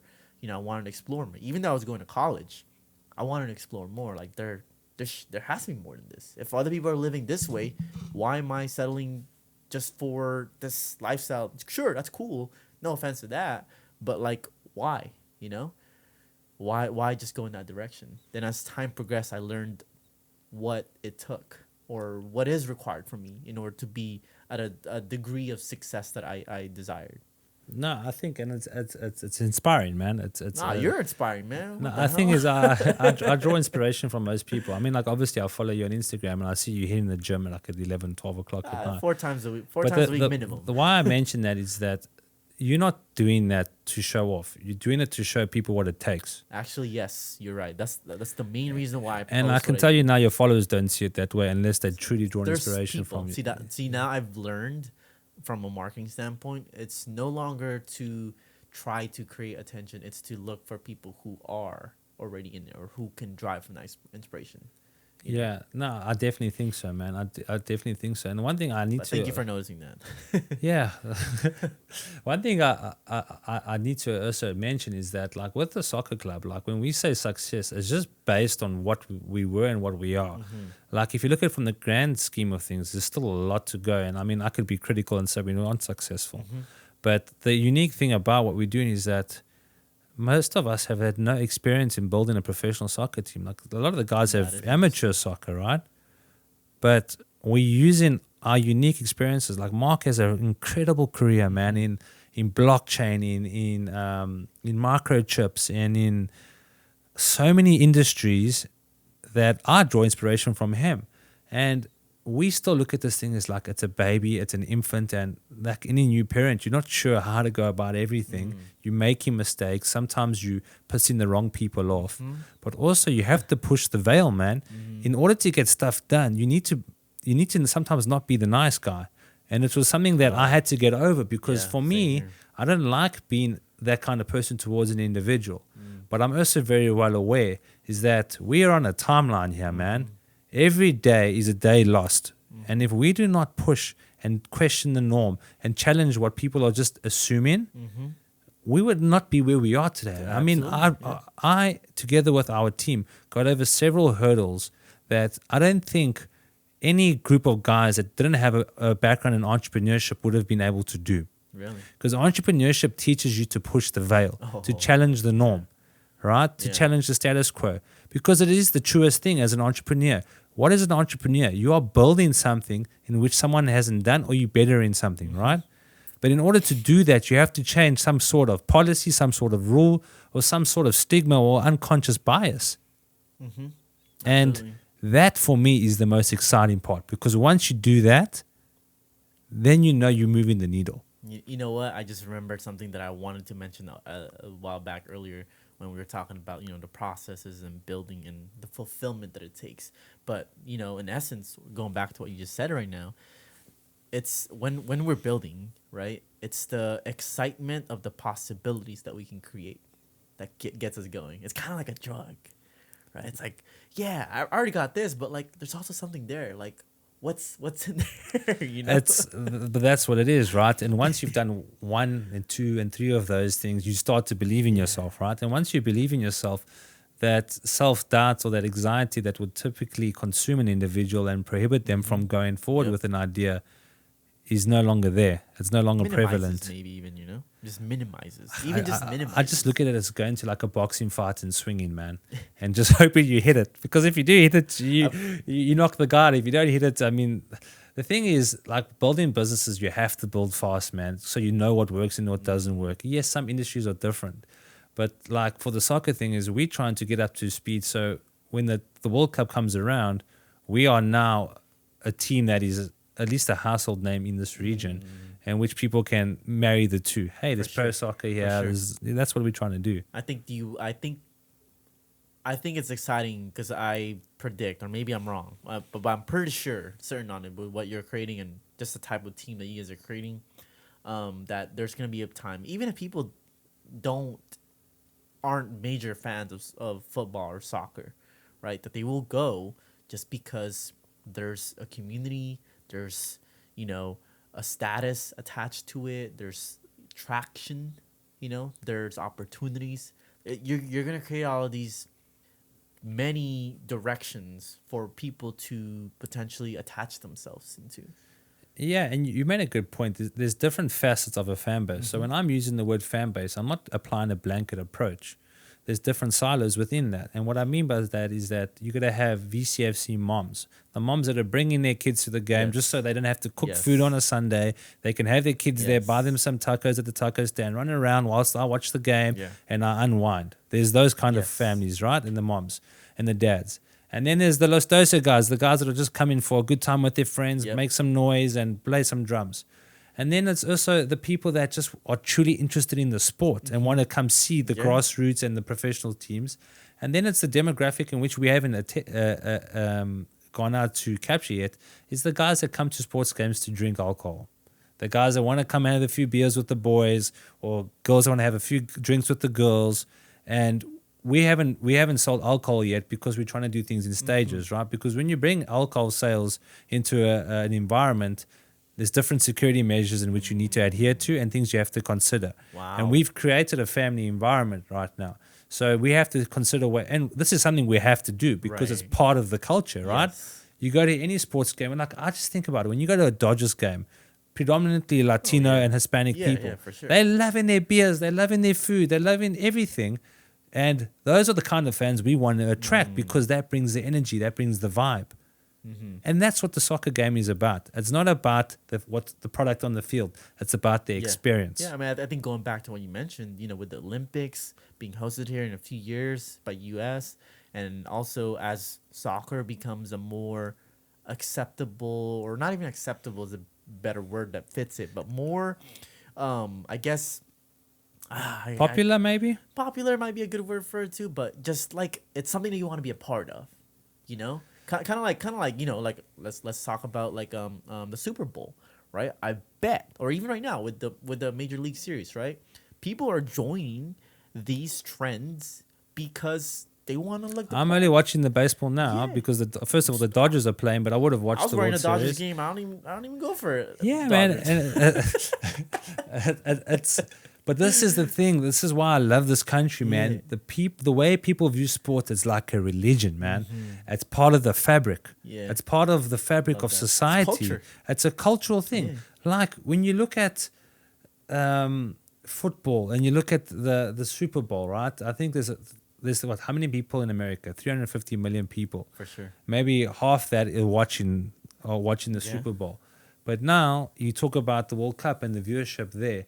And you know how I know soccer is picking up here? It's when you start to notice people that know nothing about it or that have never watched it are starting to talk about it. I agree. And that point for me was in 2022 in December when they hosted the contentious World Cup in Qatar. Okay. A World Cup is typically hosted in June, July in the summer months, but they had it there because of the weather.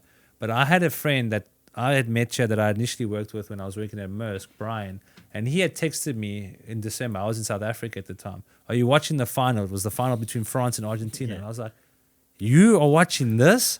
A guy that he used to tease me about talking about soccer, and he's watching this? Yeah. Because that game was an amazing game. You had essentially Lionel Messi now winning the World Cup and completing everything, and you had Kylian Mbappe scoring a hat-trick in a World Cup final. For sure. My point, I was just like, okay, cool. It's caught on. And now we just observe. And I notice it when you look at kids that are walking around shopping centers or whatever it is. They're no longer only wearing Dodgers or Rams shirts. They're wearing Manchester City shirts. They're wearing Arsenal shirts. They're wearing Manchester United shirts. They're wearing LA Galaxy shirts. That is, for me, is when the new generation of fans come about. Yeah, and I think with the rise of social media and different platforms to create interactions and entertainment and engagements, I think more and more, options will just be available for opportunities like, soccer or maybe another sport. Who knows? Yeah, no, I definitely think so. I think That's exciting to I me. think why soccer has struggled in the United States, not only because it wasn't an American pastime like baseball, right? Sunday, watch either baseball or football with your family. Where soccer is also not a high-scoring sport, and Americans are more in tune to high-scoring sports, like American football. And think about NBA; it's back and forth. And whereas soccer, you can have a 0-0 draw, and from the outside, it looks boring, but it might have been a heavily contested, entertaining game. Yeah. And that's why I give kudos to Major League Soccer. So for MLS Next Pro, what they did is they tried a thing is that if your game ends in a tie, you go immediately to a penalty shootout.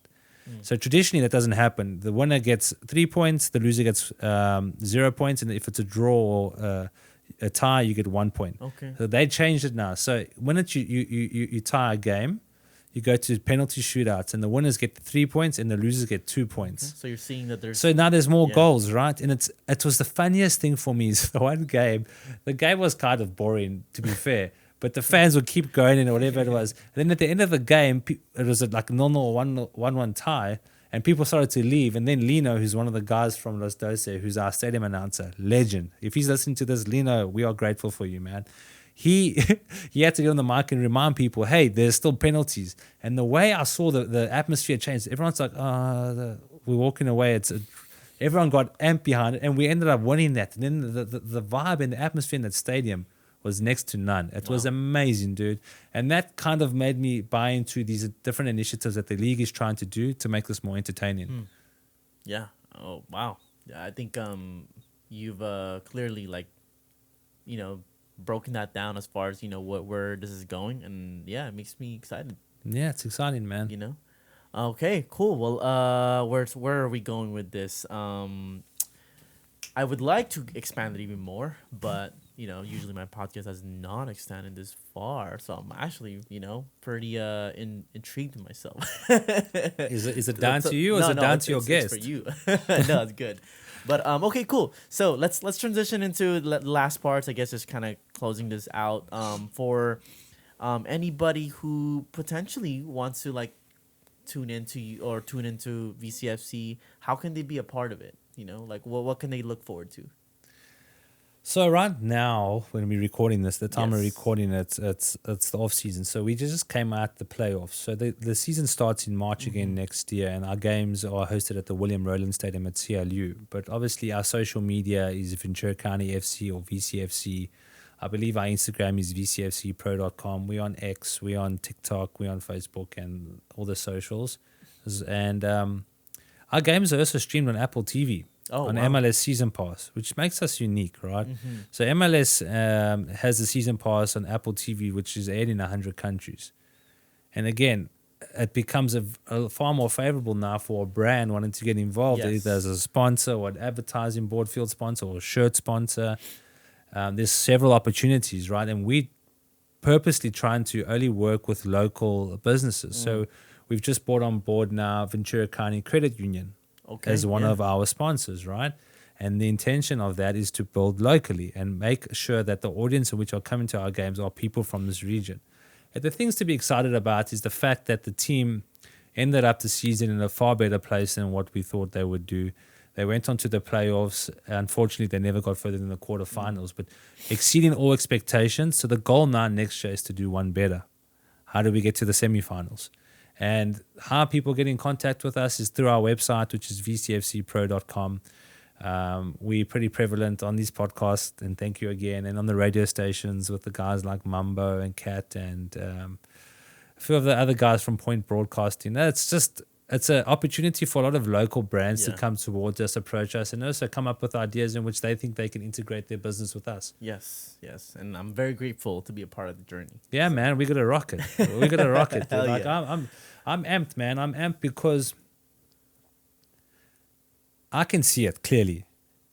I can see exactly the direction we're heading in now. So it is my responsibility now to communicate that vision, to get buy-in to it, and to bring people along with us on that journey and provide everyone equal and fair opportunities to take part in what is a community-driven initiative. And I hope this will become the team in which people talk about on a Monday at school or the Monday at the water cooler at the office. That's exciting. That's the goal, man. Because if we've done that, then we've done what we intended to do, is to build a team in which people can call their own. Love that.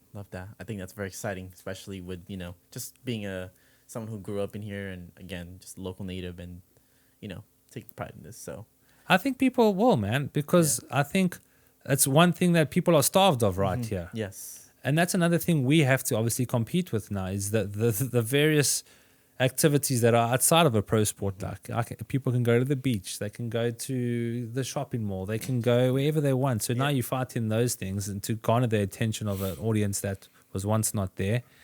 But this season was a good indication that we can do it, and I think we need to double down now and work harder.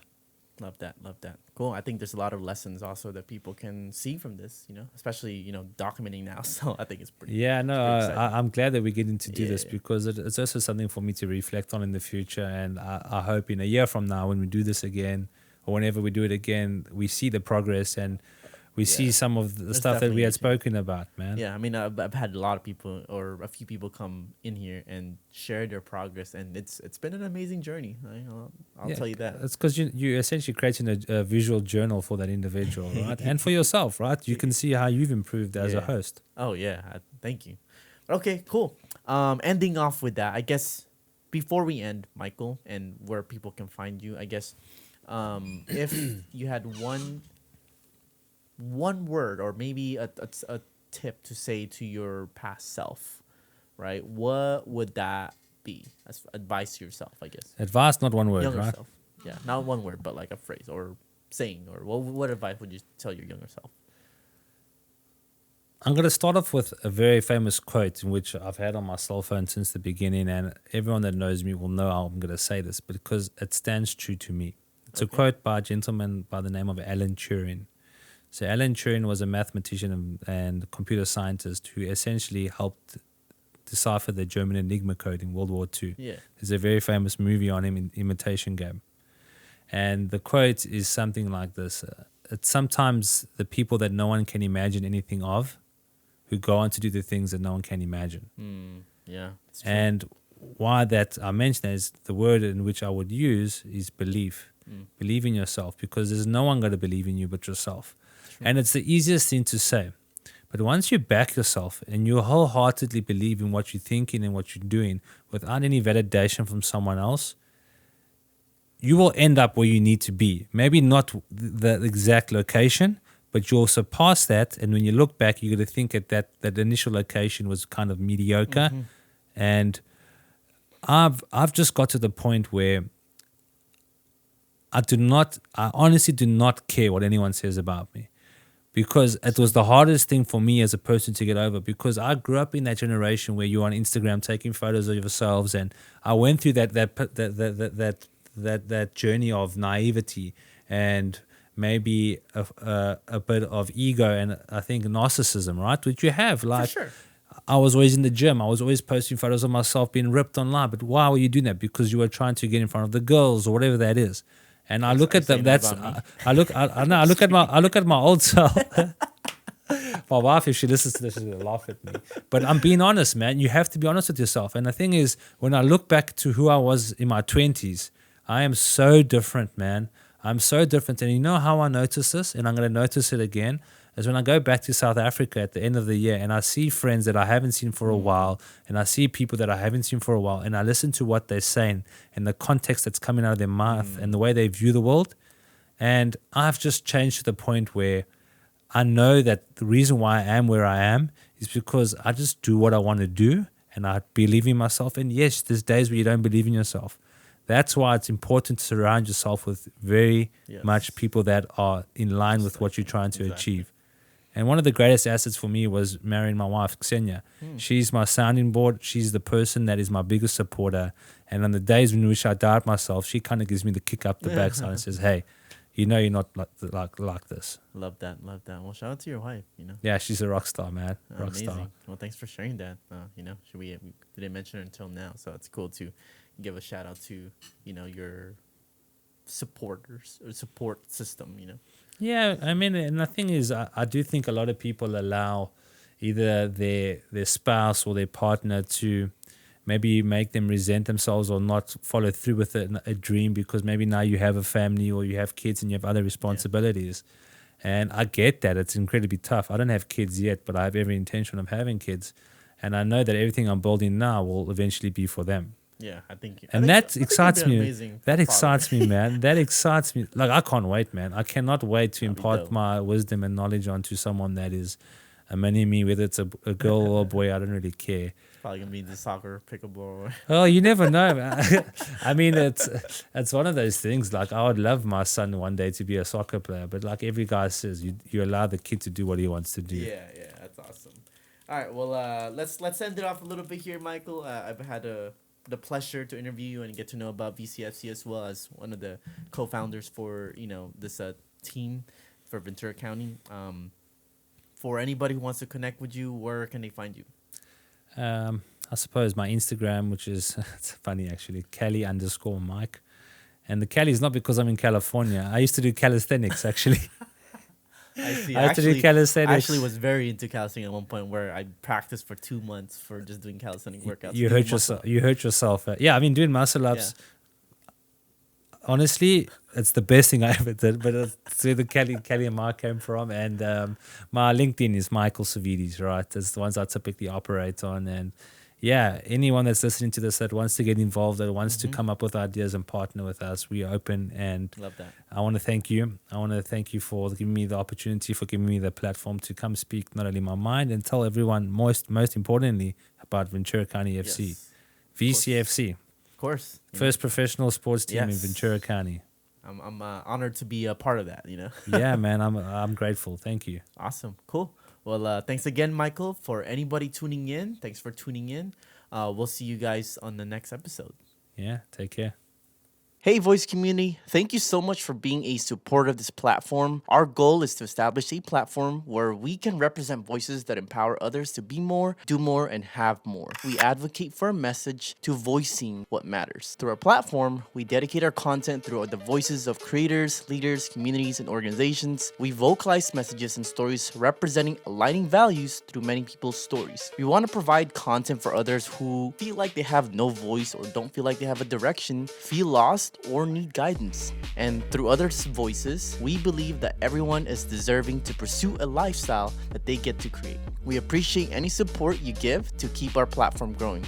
If you find value in the content we put out, you can subscribe to our channel or follow us on the podcast platform you're listening to. It really does go a long way, so we appreciate every help you can give us. Thanks again for supporting our platform. We hope to see you guys on the next episode.